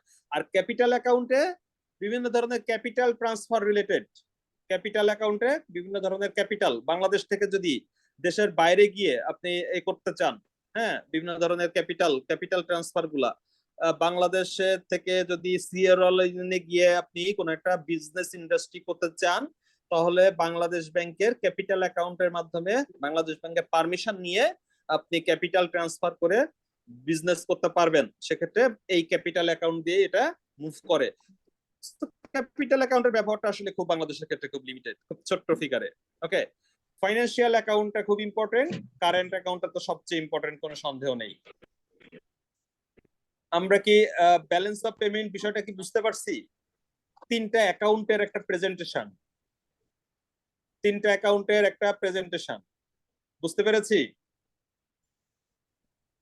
Yes, sir. ওকে, সমস্যা থাকলে বলবেন। এটা হলে এখন আমাদের দেখি আমাদের ফরেন এক্সচেঞ্জ রিজার্ভ কিভাবে হারায় গেল। আমাদের দেখেন, আমরা যদি রিকল করতে পারি যে বাংলাদেশের ফরেন এক্সচেঞ্জ রিজার্ভ আগস্ট 2021 এটা কিন্তু বাংলাদেশের কান্ট্রি হাইয়েস্ট পজিশনে কিন্তু পৌঁছেছিল $48 বিলিয়ন, তাই না? $48 বিলিয়ন পৌঁছেছিল। সরি, আমরা যদি নেট রিজার্ভ বলি তাহলে 41 বিলিয়ন, আর যদি আমরা গ্রস রিজার্ভ বলি তাহলে $48 বিলিয়ন পৌঁছেছিল August 2021। Now it has been plummeted to net below, এখন আর $20 বিলিয়ন দিয়েন না, এটা আরো কমতে কমতে $15 বিলিয়ন পৌঁছে গেছে। সো এটা $15 বিলিয়ন, যেটা এখন লেটেস্ট পজিশন সেটা $13 বিলিয়ন যেটা অফিসিয়ালি আছে, যেরকমটা সেটা করে আমি একটু কনফার্ম করে দেই কত আছে, আমি এখনই কনফার্ম করে দেই, যেটা পরীক্ষায় আপনারা এখন লিখতে পারবেন। হ্যাঁ, আমি একটু দেখি, আমি একটু নিজেও একটু কারেন্ট ব্যালেন্সটা একটু চেক করে সবার জন্য কনফার্ম করে দিই যে এই মুহূর্তে আমাদের কত আছে reserve, foreign currency exchange reserve এখন আছে BPM 6 অনুসারে দিব আমরা, তো এখন এটা আছে 18.72।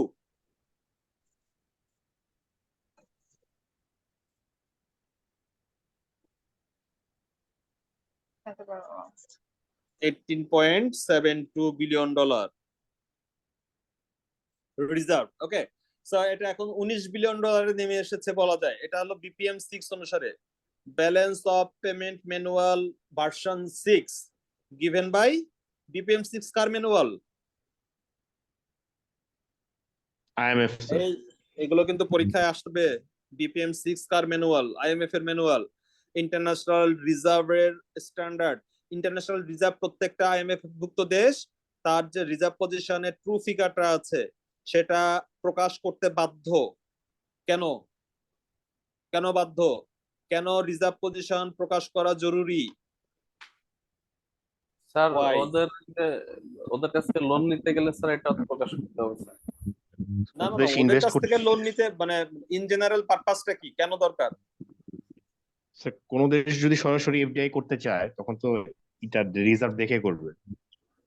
এক্স্যাক্টলি, বাংলাদেশের ইকোনমির হালচাল বুঝতে গেলে ইন্টারন্যাশনাল আমাদের যে স্টেক হোল্ডার্সরা আছে তারা বাংলাদেশকে লোন দিলে বাংলাদেশ লোন ফেরত দিতে পারবে কিনা, বাংলাদেশের সাথে যদি ট্রেড করা হয় তাহলে সেই ট্রেড করলে সেই টাকা বাংলাদেশ দেওয়ার ক্যাপাসিটি আছে কিনা, বাংলাদেশের যদি কেউ এক্সপোর্ট করে সেই এক্সপোর্টের পেমেন্ট দেওয়ার মতন ক্যাপাসিটি আছে কিনা, ইত্যাদি নানান বিষয়ের সঙ্গে বাংলাদেশের সঙ্গে যত গ্লোবাল ট্রানজেকশন আছে, তো সমস্ত যে পার্টিস গুলো আছে তাদেরকে জানতে হবে যে বাংলাদেশের সাফিসিয়েন্ট ফরেন এক্সচেঞ্জ রিজার্ভ আছে two execute this transaction with Bangladesh, otherwise তারা কিন্তু বাংলাদেশের সাথে সেই ট্রানজেকশন করতে চাইবে না। সো এখানে for transparency, ensuring transparency among the stakeholders, এটা কিন্তু IMF এর একটা বাইন্ডিংস যে BPM 6 এর যে প্রভিশন সেটা মেনটেন করে রিজার্ভ পজিশনটা রিভিল করতে হবে প্রত্যেকটা IMF ভুক্ত দেশকে। এর জন্য বাংলাদেশ কিন্তু এখন কমপ্লাই করতে বাধ্য হচ্ছে IMF BPM 6 ম্যানুয়াল অনুসারে তার যে রিজার্ভ পজিশন আছে। ওকে, তো এই মুহূর্তে বাংলাদেশের রিজার্ভটা $19 বিলিয়ন নিচে নেমে এসেছে। Witnessed gradual erosion despite several regulatory attempts, there is no good hope in rebuilding reserve. খুব বেশি ভরসা এখনো দেখা যাচ্ছে না। Global supply chain disruption along with Federal Reserve's aggression money market mechanism, multiple exchange rates in the market, mounting trade gap and current account deficit, poor remittance and FDI growth led the official reserve to fall more than half in last 1 year and aggravated macroeconomic situation for Bangladesh. খারাপ করছে। দেখেন, আমরা একটু দেখে আসি, এখানে এতটা text পড়ে পড়ে বুঝাবো না, একটু সংক্ষেপে বলে দিয়ে আসি। এক নাম্বার হচ্ছে ফেডারেল রিজার্ভ যেটা করেছে 2022-এর মাঝামাঝি নাগাদ, 2022-এর ফেব্রুয়ারিতে কিন্তু রাশিয়া ইউক্রেন যুদ্ধ শুরু হয়েছিল। আমরা জানি যে কোনো একটা যুদ্ধ শুরু হলে সেটার ইম্প্যাক্টটা মার্কেটে পৌঁছাতে কিছুদিন রিজনেবল টাইম লাগে, সেই ব্রিদিং পিরিয়ডটা ছিল অ্যাপ্রক্সিমেটলি 6 মান্থস। 2022-এর জুন জুলাইয়ের পর থেকে গ্লোবাল ইকোনমিতে এটার ট্রেমেন্ডাস একটা ইম্প্যাক্ট করতে থাকে, specially in the oil market and petroleum market. So America এবং ইউএসএ এন্ড ইউরোপিয়ান ইউনিয়ন তারা কিন্তু এই অঞ্চলটা একটা বড় ধরনের মন্দার মধ্য দিয়ে যায়। ইনফ্লেশন অনেক হাই হতে থাকে। ইনফ্লেশন কন্ট্রোল করার জন্য ফেডারেল রিজার্ভ অ্যাগ্রেসিভলি তাদের পলিসি রেট বা রেপো রেট বাড়াতে থাকে। ওকে, এর ফলে ডলারের ইন্টারেস্ট রেট অনেক বাড়তে থাকে। সারা পৃথিবী থেকে তারা ডলার উঠিয়ে নিতে শুরু করে। সারা পৃথিবীর ডলার মার্কেটটা ড্রাই হতে শুরু করে। সমস্ত জায়গায় সাপ্লাই সংকট শুরু হয়। ডিমান্ড সাইড হাই হয়ে যায়, সাপ্লাই সাইড ফল করার ফলে পৃথিবীর অনেক দেশের মতো আমাদের দেশেও একটা বড় ধরনের ফরেন এক্সচেঞ্জ মার্কেটের বা ফরেন কারেন্সির যে প্রাইস, ফরেন কারেন্সি প্রাইস যে মেকানিজম বা ফরেন এক্সচেঞ্জ রেট মেকানিজমটা ফল করে। বাংলাদেশেও একটা এই ধরনের ক্র্যাম্বল হয়েছে এবং 2022-এর 86 টাকা ডলার পার ডলার সেটা এখন অফিসিয়ালি 117 টাকায় পৌঁছে গিয়েছে। মোর দ্যান 36% ডিভ্যালুয়েশন হয়েছে local currency in only 2 years. This is very unfortunate in the economic history of Bangladesh. বাংলাদেশের ইতিহাসে আমরা কখনো রিজার্ভ ফল দেখিনি। আমরা যদি রিজার্ভের কথা বলি, একটা সময় তো আমাদের আসলে নেগলিজিবল রিজার্ভ ছিল, সেখান থেকে আমরা কিন্তু কনজিকিউটিভলি রিজার্ভ রিবিল্ড করেছি। আমাদের হিস্ট্রিতে কখনো রিজার্ভ ডিপ্লিট করেছে, রিজার্ভ ফল করেছে এরকম কোনো রেকর্ড নেই। আমরা রিজার্ভ কমতে কমতে এখন সেই 2015 সালের যে রিজার্ভ ছিল এখান থেকে 10 বছর আগে আমরা কিন্তু সেখানে পৌঁছে গিয়েছি। সেই সময়কালে কিন্তু বাংলাদেশের রিজার্ভ এরকম 17-18 বিলিয়নের মতোই ছিল।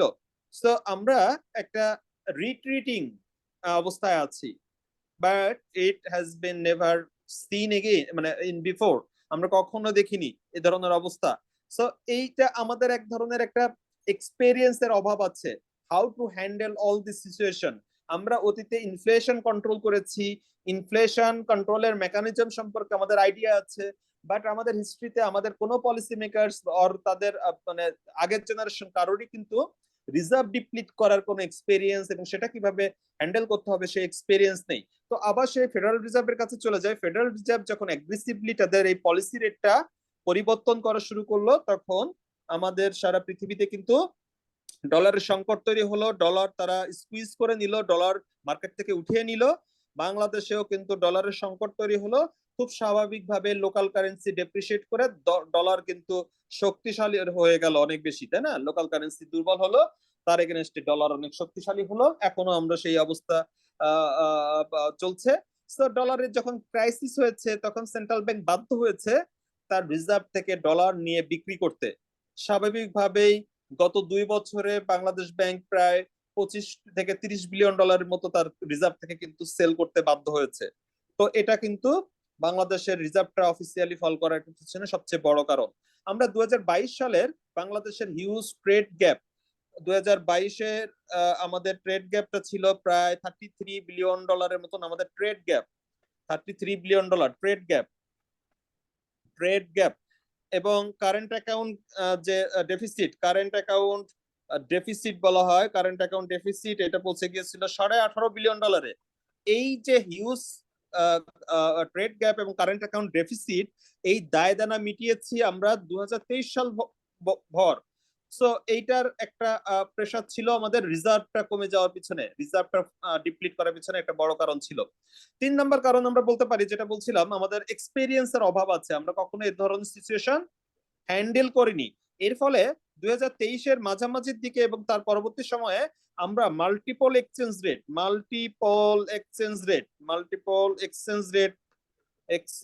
রেট এটা ফর্মুলেট করি। মানে ডলারের বিভিন্ন দাম, এক্সপোর্টারের জন্য একরকম প্রাইস, ইম্পোর্টারের জন্য একরকম প্রাইস, রেমিটেন্সের জন্য একরকম প্রাইস, ইন্টারব্যাংক একরকম প্রাইস এবং সেন্ট্রাল ব্যাংক কোটেড একরকম প্রাইস। টোটাল এরকম 5 ধরনের 5টা multiple exchange rate, different exchange rate আমরা ইন্ট্রোডিউস করি মার্কেটে। এই ডিফারেন্ট এক্সচেঞ্জ রেটের কারণে মার্কেটে কিন্তু একটা দারুণ একটা কি বলা, একটা হসপজ অবস্থা, হ্যাঁ, একটা হসপজ অবস্থা বা একটা জাম্বলিং অবস্থা তৈরি হয়, একটা কেওটিক অবস্থা তৈরি হয়। তার ফলে সবাই কিন্তু ট্রাই করেছে এই বাংলাদেশ ব্যাংক থেকে ডলারটা নিতে, কারণ সেন্ট্রাল ব্যাংক কোটেড প্রাইস ছিল মার্কেটের সর্বনিম্ন প্রাইস। সো সবাই কিন্তু সমস্ত ধরনের যে পাওয়ার বডিজ গুলো আছে, শক্তিশালী যে ব্যবসায়ী মহল আছে, তারা কিন্তু সবাই টার্গেট করেছে to liquidate dollar from the central bank reserve. That's why বাংলাদেশের রিজার্ভের উপর কিন্তু একটা হিউজ প্রেসার পড়েছে এবং মার্কেটে ডলার ইনজেক্ট করতে সেন্ট্রাল ব্যাংক একটা বাধ্য হয়েছে। সেটাও কিন্তু আমাদের ডলার বা রিজার্ভ ক্রাইসিসের একটা বড় কারণ। ক্রাইসিসের মধ্যে সবচেয়ে একটা যেটা হয়, একটা সাইকোলজিক্যাল একটা কি বলা যায়, একটা সাইকোলজিক্যাল একটা লুফল তৈরি হয়, একটা ওভার পারসিস টেন্ডেন্সি তৈরি হয়। কিরকম, আপনি যদি আগামীকাল সকালে শুনেন যে আপনার এলাকায় লবণ পাওয়া যাচ্ছে না, তো আপনি কাছের সবচেয়ে দোকানটাতে গিয়ে বলবেন ভাই আমার 5 কেজি লবণ দেন। কারণ আপনার তখন চিন্তা থাকবে যে আমি দ্রুত কিছু লবণ কিনে বাসায় স্টক করি, কারণ আমার একটু কি বলা যায়, আমার একটু ওভার পারচেজ করার তখন টেন্ডেন্সি আসে, সামনে যদি লবণ সত্যি না পাওয়া যায়। তো একই রকম ভাবে যেটা হয়েছে, বাংলাদেশের এই ফরেন এক্সচেঞ্জ মার্কেটে দুই ধরনের স্পেকুলেশন কাজ করেছে। এক হচ্ছে যারা ব্যবসায়ী মহল, তাদেরকে রেগুলার বেসিসে কি করতে হয়, ইম্পোর্ট করতে হয়। তো তারা যখন চিন্তা করেছে আমাকে তো রেগুলার ইম্পোর্ট করতে হবে, এখন ডলারের দাম যেহেতু 110 টাকা আছে, আমি বেশি পরিমাণ ইম্পোর্ট করি। তার মানে অনেকের ক্ষেত্রে কিন্তু তারা কিছু মানে মানে তাদের প্রয়োজন নাই এরকম এরকম হিউজ ইম্পোর্ট তারা কিন্তু করে রেখেছে। এর ফলে কিন্তু আর্টিফিশিয়ালি কিন্তু তারা ওভার ইউজ করেছে আমাদের এই ফরেন এক্সচেঞ্জ রিজার্ভের।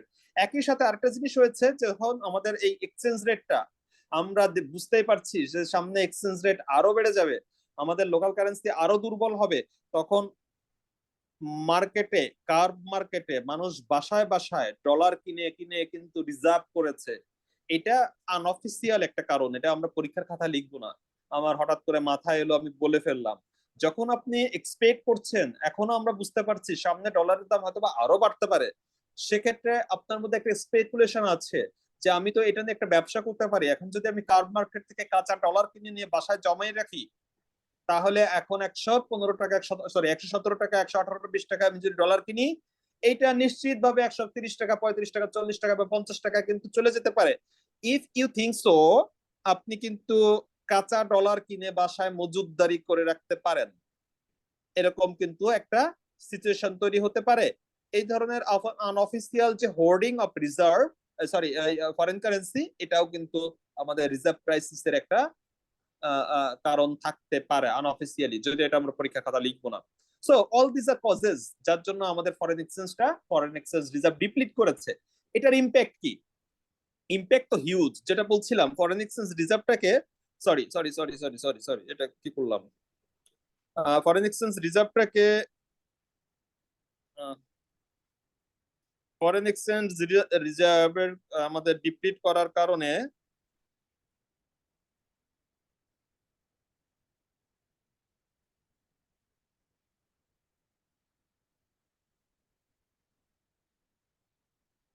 আপনারা কি আছেন আমার সাথে?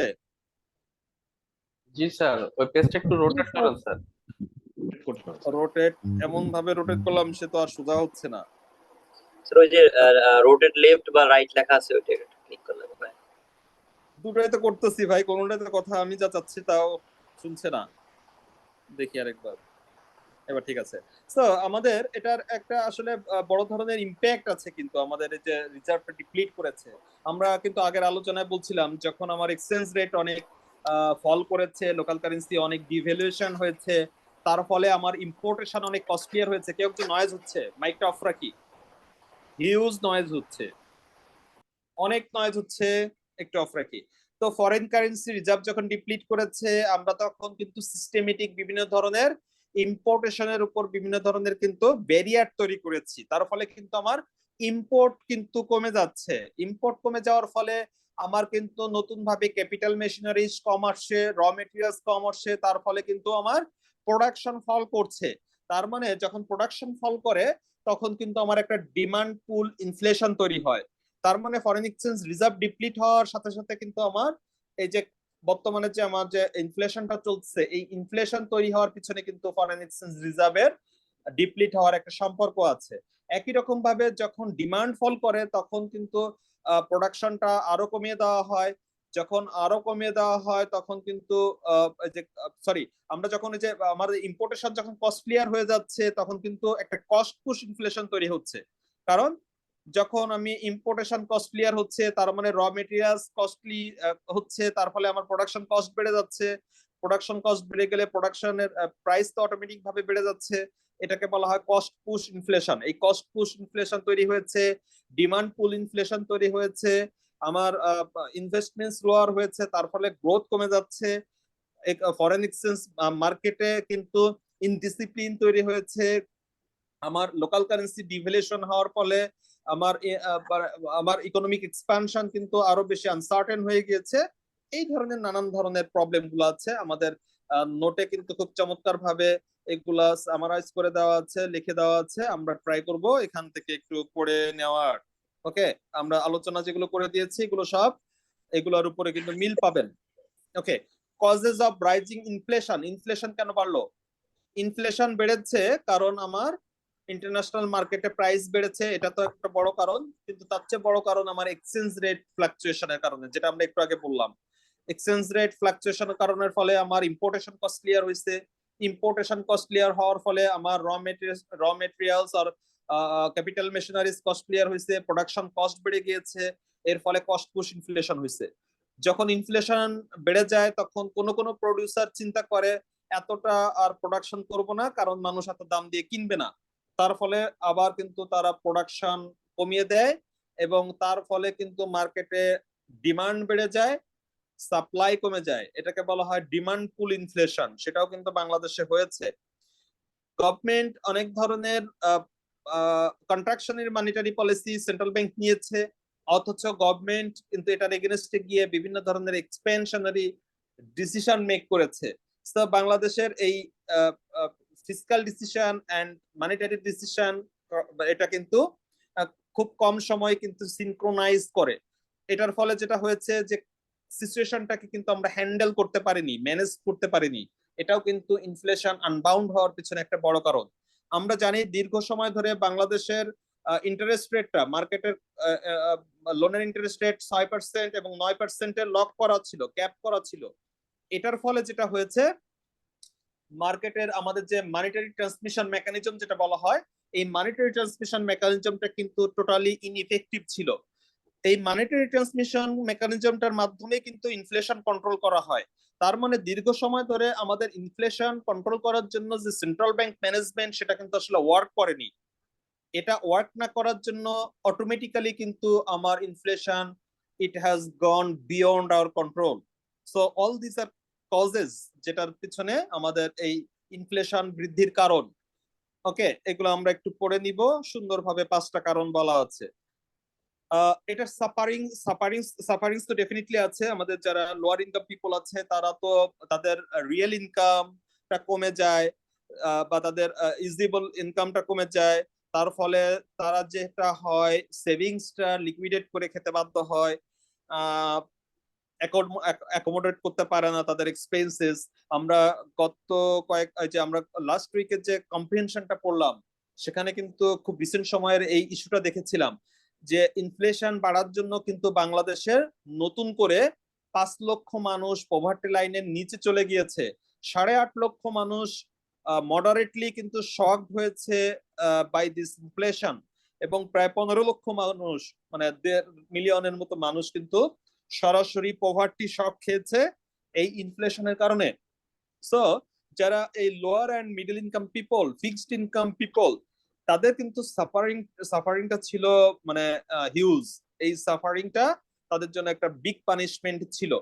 তো এটা আমরা তো জানি কি কি পানিশমেন্ট আছে, একটু পড়লেই বুঝতে পারবো, খুব টাফ কিছু নেই। ইকোনমিক ইম্প্যাক্টসটা কিন্তু একটু আলাদা ইনফ্লেশনের। আমরা গত ক্লাসে কিন্তু আলোচনা করেছিলাম যে মার্কেটে ইনফ্লেশন ভিন্ন ভিন্ন ইম্প্যাক্ট তৈরি করে। যারা কনজিউমার তাদের জন্য কিন্তু ইনফ্লেশন সবসময় পানিশেবল, ভীষণ পানিশেবল। যারা কনজিউমার সাইডে আছে তাদের জন্য কোনোভাবে ইনফ্লেশনের কোনো গুড সাইড নাই।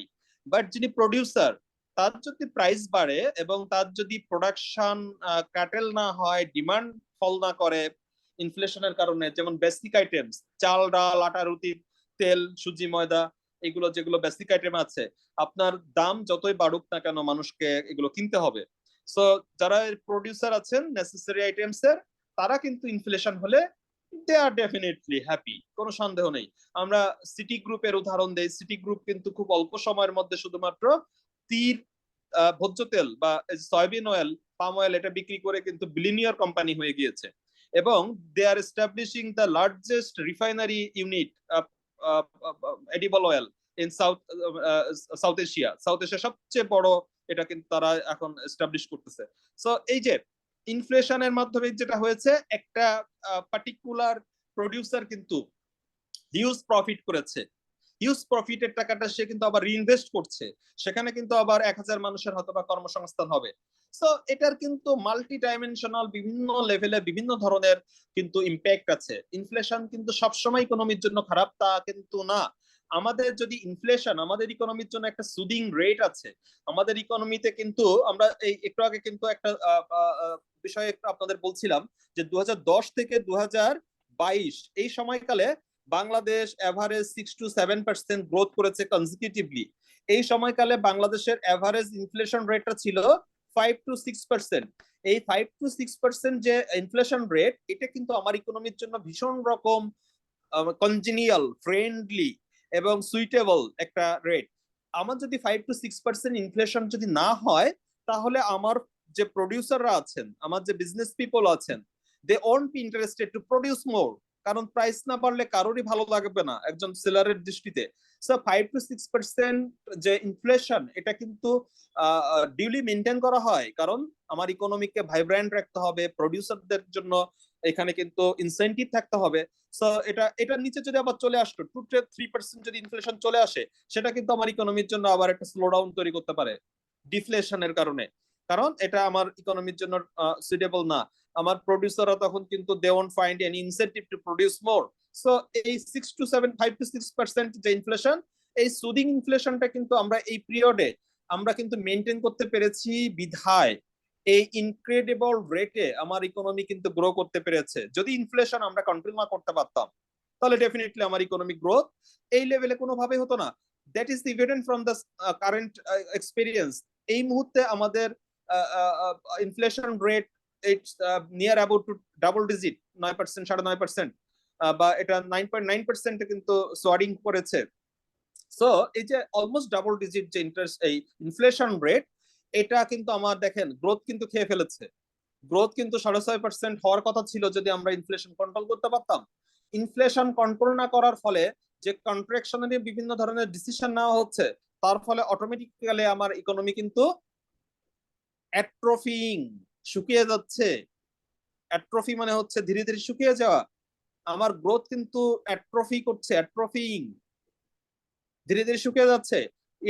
মানে it's expected that it will come down to below 6%। কারণ কি? Because of high inflation. So high inflation in most cases punishable but not in all cases. কারোর জন্য এটা ভীষণ soothing and friendly. Role of banking sector in the economy, খুবই important item. ইকোনমিতে ব্যাংকের role কি? স্যার আমার এখানে একটা কোশ্চেন ছিল স্যার। বলেন স্যার এখানে আমাদের অনেক কিছু ডিসিশন স্যার, আমার এখানে একটা কোশ্চেন স্যার, আমরা এই ইনফ্লেশনটাকে মানে রিডিউস করার জন্য স্যার কি কি পদক্ষেপ নিব স্যার, এটা যদি স্যার একটু বলতেন স্যার। ইনফ্লেশন কন্ট্রোল করার জন্য কি কি পদক্ষেপ নিব? আচ্ছা, ভালো একটা প্রশ্ন করেছেন, তার মাঝখান থেকে একটা জিনিস বলে দেই। এটা কি করলাম আবার সেই কাহিনী? না আমাদের স্ক্রিন ঠিক আছে স্যার, ঠিক আছে স্যার স্ক্রিন। না স্ক্রিন কেমনে ঠিক থাকে? এটা ঠিক না হওয়া পর্যন্ত সাইকোলজিক্যালি ডিস্টার্ব হবে, একটু দাঁড়ান ঠিক করে নেই। স্যার ঠিক আছে তো। ওকে এখন ঠিক আছে। ওকে একটা জিনিস একটু দেখি, আমি আসলে পেজ যোগ করতে গিয়ে এটা ভুল করে প্রেস করে ফেলছি। কি বলতেছিলাম, কি নিয়েছিলাম? Controlling inflation. কন্ট্রোল। আচ্ছা, কিভাবে কন্ট্রোল করব? দেখেন আমরা বাংলাদেশের ইকোনমিক চ্যালেঞ্জ গুলো দেখলাম না? চ্যালেঞ্জ মোকাবেলায় কি করতে হবে, এটা তো একটা রিজনেবল প্রশ্ন, তাই না? যে চ্যালেঞ্জ মোকাবেলা কি করতে হবে। আমরা কিন্তু সিগনেচারের আমাদের একটা সুন্দর কিন্তু একটা ইয়ে করা আছে, মানে এটা আমাদের সিগনেচারে যারা লং টার্ম আছে তারা জানে আমাদের যেটাই প্রবলেম সেটাই সলিউশন। মানে কি, যেটা প্রবলেম সেটা সলিউশন মানে কি, বাংলাদেশের এই যে যে ম্যাক্রো ইকোনমিক প্রবলেম গুলো দেখছিলাম, এটা সলিউশন গুলো করতে কি করতে হবে? So যেটা প্রবলেম ওটা বিপরীত করতে হবে। হ্যাঁ, যেটা প্রবলেম সেটা ঠিক করতে হবে। কি করতে হবে? এই মিডল ইনকাম ট্র্যাপ থেকে বের হতে গেলে হিউজ ইনভেস্টমেন্ট করতে হবে। এই রেভিনিউ কি বলে, পুয়ার রেভিনিউ জিডিপি রেশিও থেকে বের হতে গেলে আমার ট্যাক্স কভারেজ বাড়াইতে হবে। ফিসকাল ডেফিসিয়েন্সি থেকে বের হতে গেলে ট্যাক্স কভারেজ এবং নন ট্যাক্স আদার যে রেভিনিউ ইনকাম সেটা আমাদের বাড়াতে হবে এবং রিয়েলিস্টিক বাজেট প্রণয়ন করতে হবে। High rate of external debt এটা কমাতে হলে আমার এই যে এক্সটার্নাল ডেট গ্রহণ করার যে নীতি এখান থেকে সরে আসতে হবে। লং টার্মে আর কোনো ডেট বাড়ানো যাবে না। আনফ্রেন্ডলি ইনভেস্টমেন্ট ইকোসিস্টেম, বাংলাদেশে কেউ এসে ইনভেস্টমেন্ট করতে চায় না, কারণ বাংলাদেশের ইজ অফ ডুইং বিজনেস ইন্ডেক্সে বাংলাদেশের অবস্থান 168তম, পৃথিবীর 168তম চয়েস হচ্ছে বাংলাদেশ। সো বাংলাদেশে investment friendly infrastructure and environment ecosystem build up করতে হবে। যেটাই সমস্যা সেটাই সমাধান। একই রকম ভাবে ফরেন এক্সচেঞ্জ রিজার্ভ ঠিক করতে গেলে কি করতে হবে? রিজার্ভ থেকে ফার্দার ডলার বিক্রি করা বন্ধ করতে হবে। ব্যাংকগুলোকে তার ব্যবহারের রিজার্ভ নিজে ইনকাম করে নিয়ে আসার জন্য বলে দিতে হবে। বাংলাদেশ কয়েকদিন পর পর পলিসি চেঞ্জ করতেছে। এই পলিসি যদি আপনি দ্রুত ফ্রিকুয়েন্টলি চেঞ্জ করেন, এটা মার্কেটের উপর একটা নেগেটিভ ইম্প্যাক্ট করে। ব্যবসায়ীরা ধরে নিচ্ছে বাংলাদেশ ব্যাংক বা রেগুলেটরি অথরিটি এই সেন্সেশন কন্ট্রোল করতে পারছে না। তার ফলে তারা কি করতেছে, হিউজ পরিমাণ ডলার দেশের বাইরে রেখে আসতেছে, তারা দেশে নিয়ে আসতেছে না। বাংলাদেশের এখনো পাইপলাইনে প্রায় 12 বিলিয়ন ডলারের এক্সপোর্টের এগেনস্টে যে রিসিভ বা এক্সপোর্টের আমরা বলি কি বলে এটাকে বলা হয় এক্সপোর্ট প্রসিড, এই প্রসিড কিন্তু দেশে ফিরতেছে না। কেন? কারণ ব্যবসায়ীদের অনিশ্চয়তা আছে যে এই ডলার বেরোয় নিয়ে আসলে আমি এই ডলার আবার বাংলাদেশ ব্যাংকের কাছ থেকে আমি আবার ফার্দার নিতে পারবো কিনা আমার ব্যবসায়ের জন্য। সো এই যে জিনিসগুলোকে ঠিক করে ফেলতে হবে, এটা ঠিক হয়ে যাবে। আপনি যেটা বলছিলেন যে কোনটা বলছিলেন, আপনার প্রশ্নটা কি ছিল? ইনফ্লেশন দূরীকরণে করণীয়। ইনফ্লেশন, এই যে আমাদের কি বলেছি, আমাদের এই যে এখন আমাদের কন্ট্রাকশনারি মনিটারি পলিসি নেওয়া হচ্ছে দিনের পর দিন কনজিকিউটিভলি, সে 5.5% থেকে রেপো রেট বাড়াতে বাড়াতে 8.5%-এ আসছে। হ্যাঁ, তো এটা এটা এটা আমাকে আরো টাইটেন করতে হবে, মানি ফ্লোটাকে আরো নিয়ন্ত্রণ করতে হবে। বাংলাদেশে পলিসি নিচ্ছি আমি কন্ট্রাকশনারি, আমি অ্যাকশন নিচ্ছি ইনফ্লেশনারি, এটা এটা এটা বন্ধ করতে হবে। পলিসির সাথে কমেন্সুরেটিং স্টেপস গ্রহণ করতে হবে। আমি অ্যাক্টিভিটিস যেটা করব, গভর্নমেন্ট এদিকে বাংলাদেশ ব্যাংক কি করতেছে, কন্ট্রাকশনারি মনিটারি পলিসি নিচ্ছে, গভর্নমেন্ট সংসদে বসে সরকারি কর্মচারীদের 5% প্রণোদনা দিয়ে দিচ্ছে। তো এটা কন্ট্রাকশনারি, এটা এক ধরনের মানে ইনফ্লেশনারি সিদ্ধান্ত। আপনি যদি ট্যাক্স ভ্যাটের বাড়ান, ট্যাক্স ভ্যাটের পরিমাণ বাড়ান, রেট বাড়ান, এটা সরাসরি মানি সাপ্লাই যোগ হয়ে যায়। বিভিন্ন ধরনের যে ডেভেলপমেন্ট প্রজেক্ট গুলোতে আপনি যখন ফান্ড রিলিজ করেন, সাথে সাথে এটা মানি সাপ্লাই কাউন্ট হয়ে যায়। আমি যে বাংলাদেশের যতগুলো ডেভেলপমেন্ট প্রজেক্ট যখন যেগুলো চলছে, এগুলোতে যখনই আপনি মানি ইনজেক্ট করতেছেন, মার্কেটে মানি ফ্লো বেড়ে যাচ্ছে। সো এইসব কারণে আসলে করা যাচ্ছে না, এগুলোকে কন্ট্রোল করতে হবে। রেগুলেটরি অথরিটিকে সে যেটা করতে চাচ্ছে বাই অ্যাকশনস, বাই পলিসিতে ঠিক আছে, বাট বাই অ্যাকশনসে কিন্তু সেটা বলছে না যে we are doing contractionary, our actions are not contractionary, our policies are contractionary, but our actions are inflationary. এই যে গ্যাপ, এই পলিসি এন্ড অ্যাকশনস এর গ্যাপ এটা মার্জ করতে হবে। ওকে, আমার ব্যাংকিং সেক্টরকে করতে হবে, কি বলে, আমাদের শক্তিশালী করতে হবে, মানি লন্ডারিং কমাতে হবে, ব্যাড লোন কমাতে হবে, এগুলো স্টেবিলিটি দিবে ইকোনমিকে, এগুলো করতে হবে। আমার এক্সচেঞ্জ রেটটাকে বাজারমুখী করতে হবে, কয়দিন পর পর আমি এক্সচেঞ্জ রেটটাকে যদি আমি এইরকম 10 টাকা থেকে 117 টাকায় যেতে দেই, অটোমেটিক্যালি আমার ইনফ্লেশনটা আউট অফ কন্ট্রোলে চলে যাবে। সো যেগুলোই কারণ ঠিক ওগুলোই উল্টা করে দিলে রেমিডি। ঠিক আছে, বুঝতে পেরেছি? যেটাই কারণ সেটাই রেমিডি, যেটা যে জন্যই প্রবলেমটা হয়েছে ওইটাকে ঠিক করে দিলেই ঠিক হয়ে যাবে। বুঝতে পেরেছি? স্যার জি স্যার, ওকে। জি স্যার। আমরা আলোচনা করছিলাম বাংলাদেশে, আচ্ছা, ব্যাংকিং সেক্টর। ব্যাংকিং সেক্টরের ভূমিকা ভেরি ডাল একটা issue, role of banking sector in economy. কিন্তু আপনি আসলে এই রাইটিংটা যখন পড়বেন তখন আপনি এটা ডাল মনে হবে না। এটা মোটামুটি ইকোনমিক্স এর একেবারে কি বলা যায়, একাডেমিক সেন্স গুলো থেকেই রোলটাকে ব্যাখ্যা করা হয়েছে। বাজারের বইগুলোতে আমরা যে ধরনের রোল বলতে যে ধরনের কথাগুলো পড়ে অভ্যস্ত, এখানে কিন্তু সেই বিষয়গুলো নেই। আমরা অনেকগুলো বিষয় অলরেডি আলোচনা করেছি, এই ধরনের বিষয় এখানে আছে, আর বাকিটা একটু পড়ে নিব। এটার কতটা ডিটেল আজকের মতো আর আজকে অন্তত সম্ভব হচ্ছে না। এটা কখনো ডিটেল কখনো আলোচনা করার সুযোগ হলে আরেকদিন আলোচনা করে দিব। Importance of banks in public life, daily life. Headline পড়লে মনে হতে পারে এটা খুবই ডাল আইটেম, আমিও লিখতে পারবো, বাট এটা আপনি যখন পড়বেন ভিতরের কন্টেন্টটা একই রকম ভাবে এখানেও খুব ইকোনমিক্স এর বিষয়গুলো এবং ব্যাংকিং এর যে একাডেমিক বিষয়গুলা, এক সময় এমবিএম করছিলাম তখন যেসব ব্যাপক জ্ঞান আহরণ করছি, উল্টাই ফেলছি আর কি, সেগুলো এখানে কিছুটা ব্যবহার করা হয়েছে। তো দেখবেন মোটামুটি স্ট্যান্ডার্ড কন্টেন্ট আছে, একটু পড়ার ট্রাই করবেন। বাংলাদেশের ব্যাংকিং সেক্টরের চ্যালেঞ্জ কি, এটা খুব ফান্ডামেন্টাল একটা কোশ্চেন। তো এটা আমরা একটু আলোচনা করি। যেটা গতকালের ক্লাসেও কিন্তু বলেছিলাম যে মেজর চ্যালেঞ্জেস গুলো বলার সময় আমরা কিন্তু আসলে এনপিএল নিয়ে আসি, যে ব্যাংকিং সেক্টরের one of the major challenge হচ্ছে বাংলাদেশের এনপিএল। সো এনপিএল কিন্তু এটা বাংলাদেশের কিন্তু ব্যাংকিং সেক্টরের কোনো প্রবলেম না, এনপিএল কিন্তু ব্যাংকিং সেক্টরের একটা আউটকাম। হ্যাঁ, প্রবলেম গুলা কি কি? প্রবলেম গুলা হচ্ছে এই অ্যাম্বিভ্যালেন্ট রেগুলেশন। অ্যাম্বিভ্যালেন্ট মানে হতেছে দোদুল্যমান। হ্যাঁ, মানে বিপরীতমুখী স্যার, মানে সরি মানে বিপরীতমুখী এরকম কিছু বোঝাচ্ছে না, অ্যাম্বিভ্যালেন্ট মানে দোদুল্যমান, নট কনফার্ম। এটা নাকি ওইটা, এটা নাকি ওইটা, তার মানে হচ্ছে বাংলাদেশের ব্যাংকিং সেক্টর নিয়ন্ত্রণ করে পাশাপাশি দুইটা রেগুলেটর। এক হচ্ছে মিনিস্ট্রি অফ ফিনান্স, তারা স্টেট এন্ড কমার্শিয়াল ব্যাংক গুলোকে নিয়ন্ত্রণ করে, আর বাংলাদেশ ব্যাংক তারা private sector commercial bank and financial institutions গুলোকে নিয়ন্ত্রণ করে।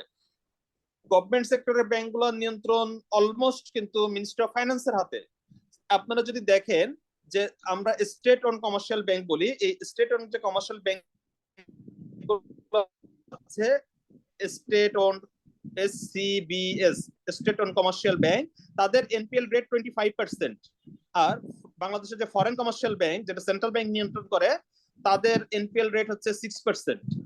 তো আমরা বুঝতেই পারছি যেটাকে মিনিস্ট্রি অফ ফাইন্যান্স নিয়ন্ত্রণ করতেছে সেটার অ্যাসেট কোয়ালিটি আসলে আরো অনেক বেশি পুয়ার। তো এই যে মানে একটা দোদুল্যমান একটা কন্ট্রোলিং অথরিটি, নট সিঙ্গল কোন রেগুলেটর এটাকে নিয়ন্ত্রণ করছে, এই যে অ্যাম্বিভ্যালেন্ট রেগুলেশন, এটা কিন্তু এই অরাজকতার পিছনে অন্যতম বড় কারণ। এটা বাংলাদেশের একটা ব্যাংকিং সেক্টরের মেজর চ্যালেঞ্জ। এনপিএল কিন্তু কয়দিন পর ভালো হয়ে যাবে, এনপিএল কিন্তু মেজর চ্যালেঞ্জ হতে পারে না। অ্যাম্বিভ্যালেন্ট রেগুলেশন এটা অনেক বছর যাবত চলছে, সেই 1993-তে সাইফুর রহমান এই ড্যামেজটা করে দিয়ে গেছে বাংলাদেশের। উনি প্রথম মিনিস্ট্রি অফ ফিনান্সের আন্ডারে ব্যাংকিং ডিভিশন নামে একটা আলাদা এই লেজুর ভিত্তি করার খুঁজে। পরবর্তীতে 96 এর আওয়ামী লীগ গভর্নমেন্ট কিন্তু এটাকে ডিমলিশ করে দিয়েছিল ব্যাংকিং ডিভিশন, বাট আনফরচুনেটলি পরবর্তীতে তারাও কিন্তু আবার এটাকে রিস্টোর করে। হ্যাঁ, কারণ এটা সেন্ট্রাল ব্যাংকের একক আধিপত্যকে খর্ব করে এই ঘটনাটা। এই অ্যাম্বিভ্যালেন্ট রেগুলেশন থাকলে, regulation should be centralised. Poor governance, এটা তো চিরাচরিত আমাদের একটা বড় ধরনের সমস্যা। আমাদের কোনো গভর্নেন্স বলে কিছু নাই, যে হুকুম জাহাপনায় চলছে। আনডিউ পলিটিসাইজেশন, ব্যাংকের পরিচালনা পর্ষদে থাকার কথা ইকোনমিস্টরা, এখানে থাকার কথা ব্যবসা ট্রেড বিজনেস সম্পর্কে অন্তত 30 বছর 40 বছর এক্সপেরিয়েন্স আছে এই ধরনের এক্সপেরিয়েন্সড ব্যক্তিরা, দেশের ইকোনমি এবং ইকোনমিস্টের বড় বড় অ্যানালিস্টরা, তারা থাকার কথা।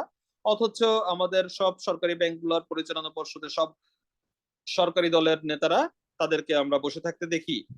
এবং এই যে আনডি পলিটিসাইজেশনের জন্য তারা কিন্তু পোর গভর্নেন্স যে atmosphere, they are creating that, only they are creating that without contributing anything positive. সুতরাং this is our challenge. Poor prosecution and political empathy. Similarly, বাংলাদেশে কোন প্রকার কোন মানে এই ব্যাংক লুটেরা বা ব্যাংকের টাকা চুরি এগুলোর কিন্তু কোনো উল্লেখযোগ্য কোন বিচারের দৃশ্যমান নজির নেই। এর ফলে সবসময় ব্যাংক লুটেরারা বা যে ফাইন্যান্সিয়াল যে মানে মিসডুইংস যারা করে, এই ব্যাংক লুটেরাদের আসলে এই তাদের মধ্যে দিলের মধ্যে কোনো ভয় নাই যে তাদের বিচার আচার হইতে পারে। এটা একটা ব্যাংকিং সেক্টরের বড় সমস্যা। ডিসিটফুল লিগ্যাল অ্যামেন্ডমেন্টস, মাঝে মধ্যে কিছু কিছু লিগ্যাল অ্যামেন্ডমেন্টস করা হয় যেটা ব্যাংকিং সেক্টরের লং টার্ম ড্যামেজের জন্য দায়ী। যেমন খুব রিসেন্ট সময়ে ব্যাংকিং কোম্পানিজ একটা পরিবর্তন করে একই পরিবারের 4 জন সদস্যকে ব্যাংকের ডিরেক্টর পদে থাকার অনুমতি দেওয়া হয়েছে। তো এগুলা হইতেছে এক ধরনের পরিবারতন্ত্র কায়েম করার একটা সুযোগ তৈরি করে দেয় এই ডিসিটফুল লিগ্যাল অ্যামেন্ডমেন্টস গুলো।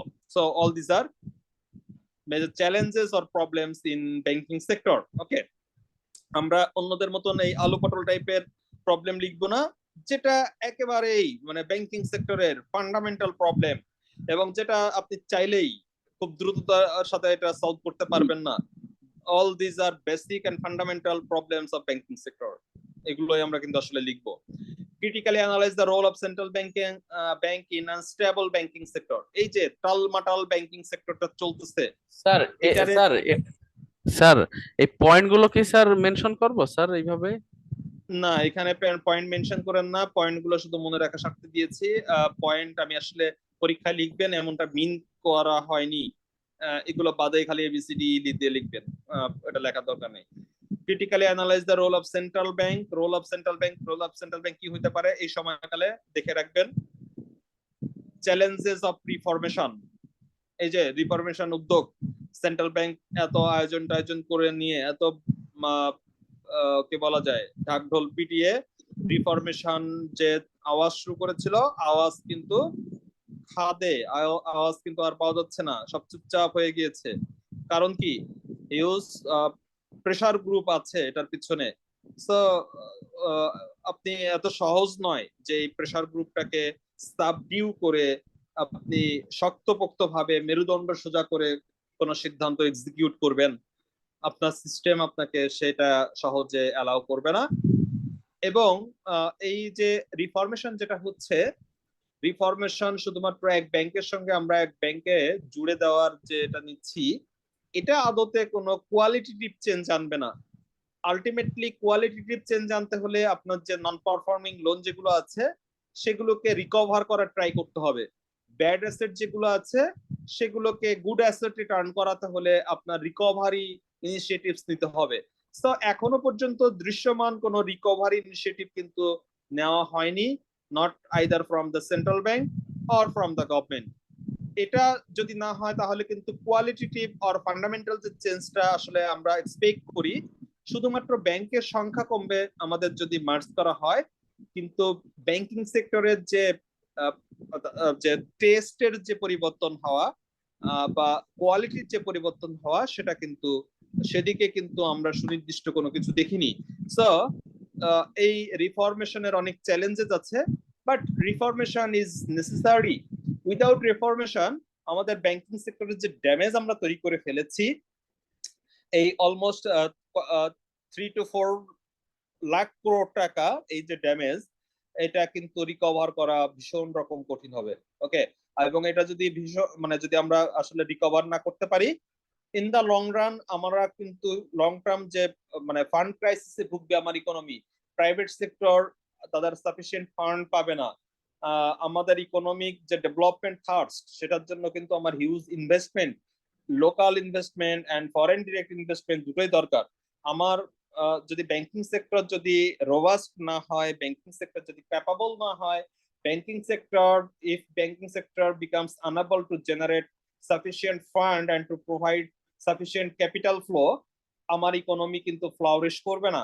সো বুঝতে পারছেন আমাদের এই ফিবল ব্যাংকিং সেক্টর, এটা আগামী দিনের যে আমাদের এক্সপেকটেশনস আছে আমাদের ইকোনমির, সেই ইকোনমির জন্য কিন্তু আমাদের এই ব্যাংকিং সেক্টর কিন্তু ক্যাপাবল না। আমরা যখন এক্সপেক্ট করছি আমার ইকোনমিতে আমরা ইকোনমি হবে $1 ট্রিলিয়ন ইকোনমি, মানে $1000 বিলিয়ন ইকোনমির যে মাইল ফ্লক সেখানে আমরা পৌঁছাতে চাই 2035 সাল নাগাদ, high income country by 2041, UAMIC by 2031, all these are major challenges and to reach to this footsteps আমাদের কিন্তু রোবাস্ট ব্যাংকিং সেক্টর দরকার, আদারওয়াইজ কিন্তু আমার এই ইকোনমিকে ধারণ করতে পারবে না আমার ব্যাংকিং সেক্টর। সুতরাং রিফরমেশন ইজ ইনএভাইটেবল, হইতেই হবে, হ্যাঁ বাধ্যতামূলক, আদারওয়াইজ সিস্টেম ক্র্যাশ করবে, পুরোটাই ক্র্যাশ করবে বা ক্র্যাশ করবে।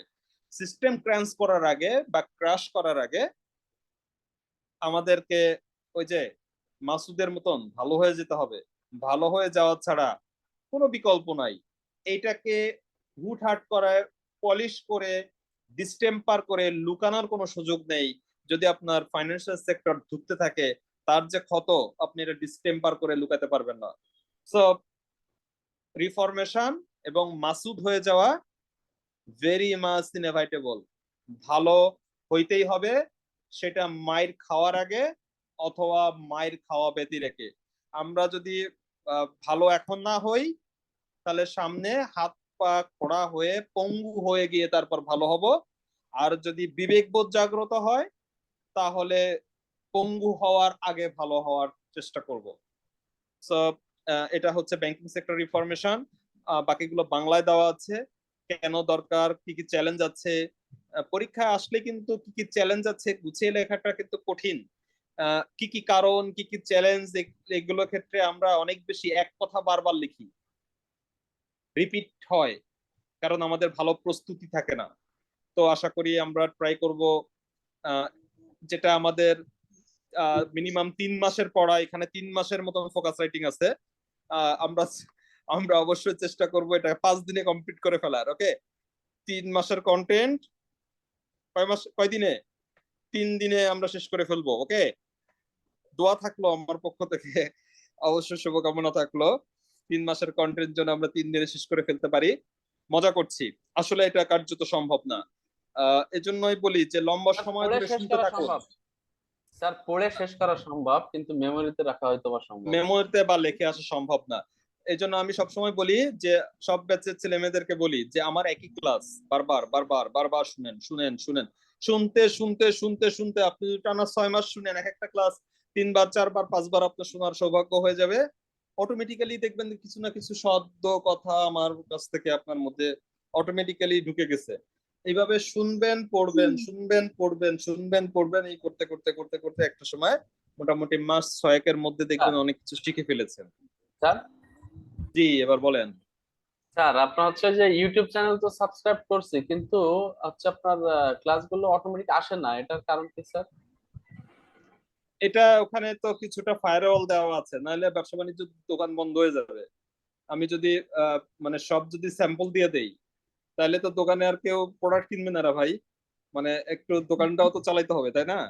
আমি তো নর্মালি এগুলো রিলিজ করে দেই। দেখেন জানুয়ারি ব্যাচের ক্লাস নিচ্ছে জানুয়ারিতে, তো আমি মে মাসে এসে এটা রিলিজ করে দিয়েছি।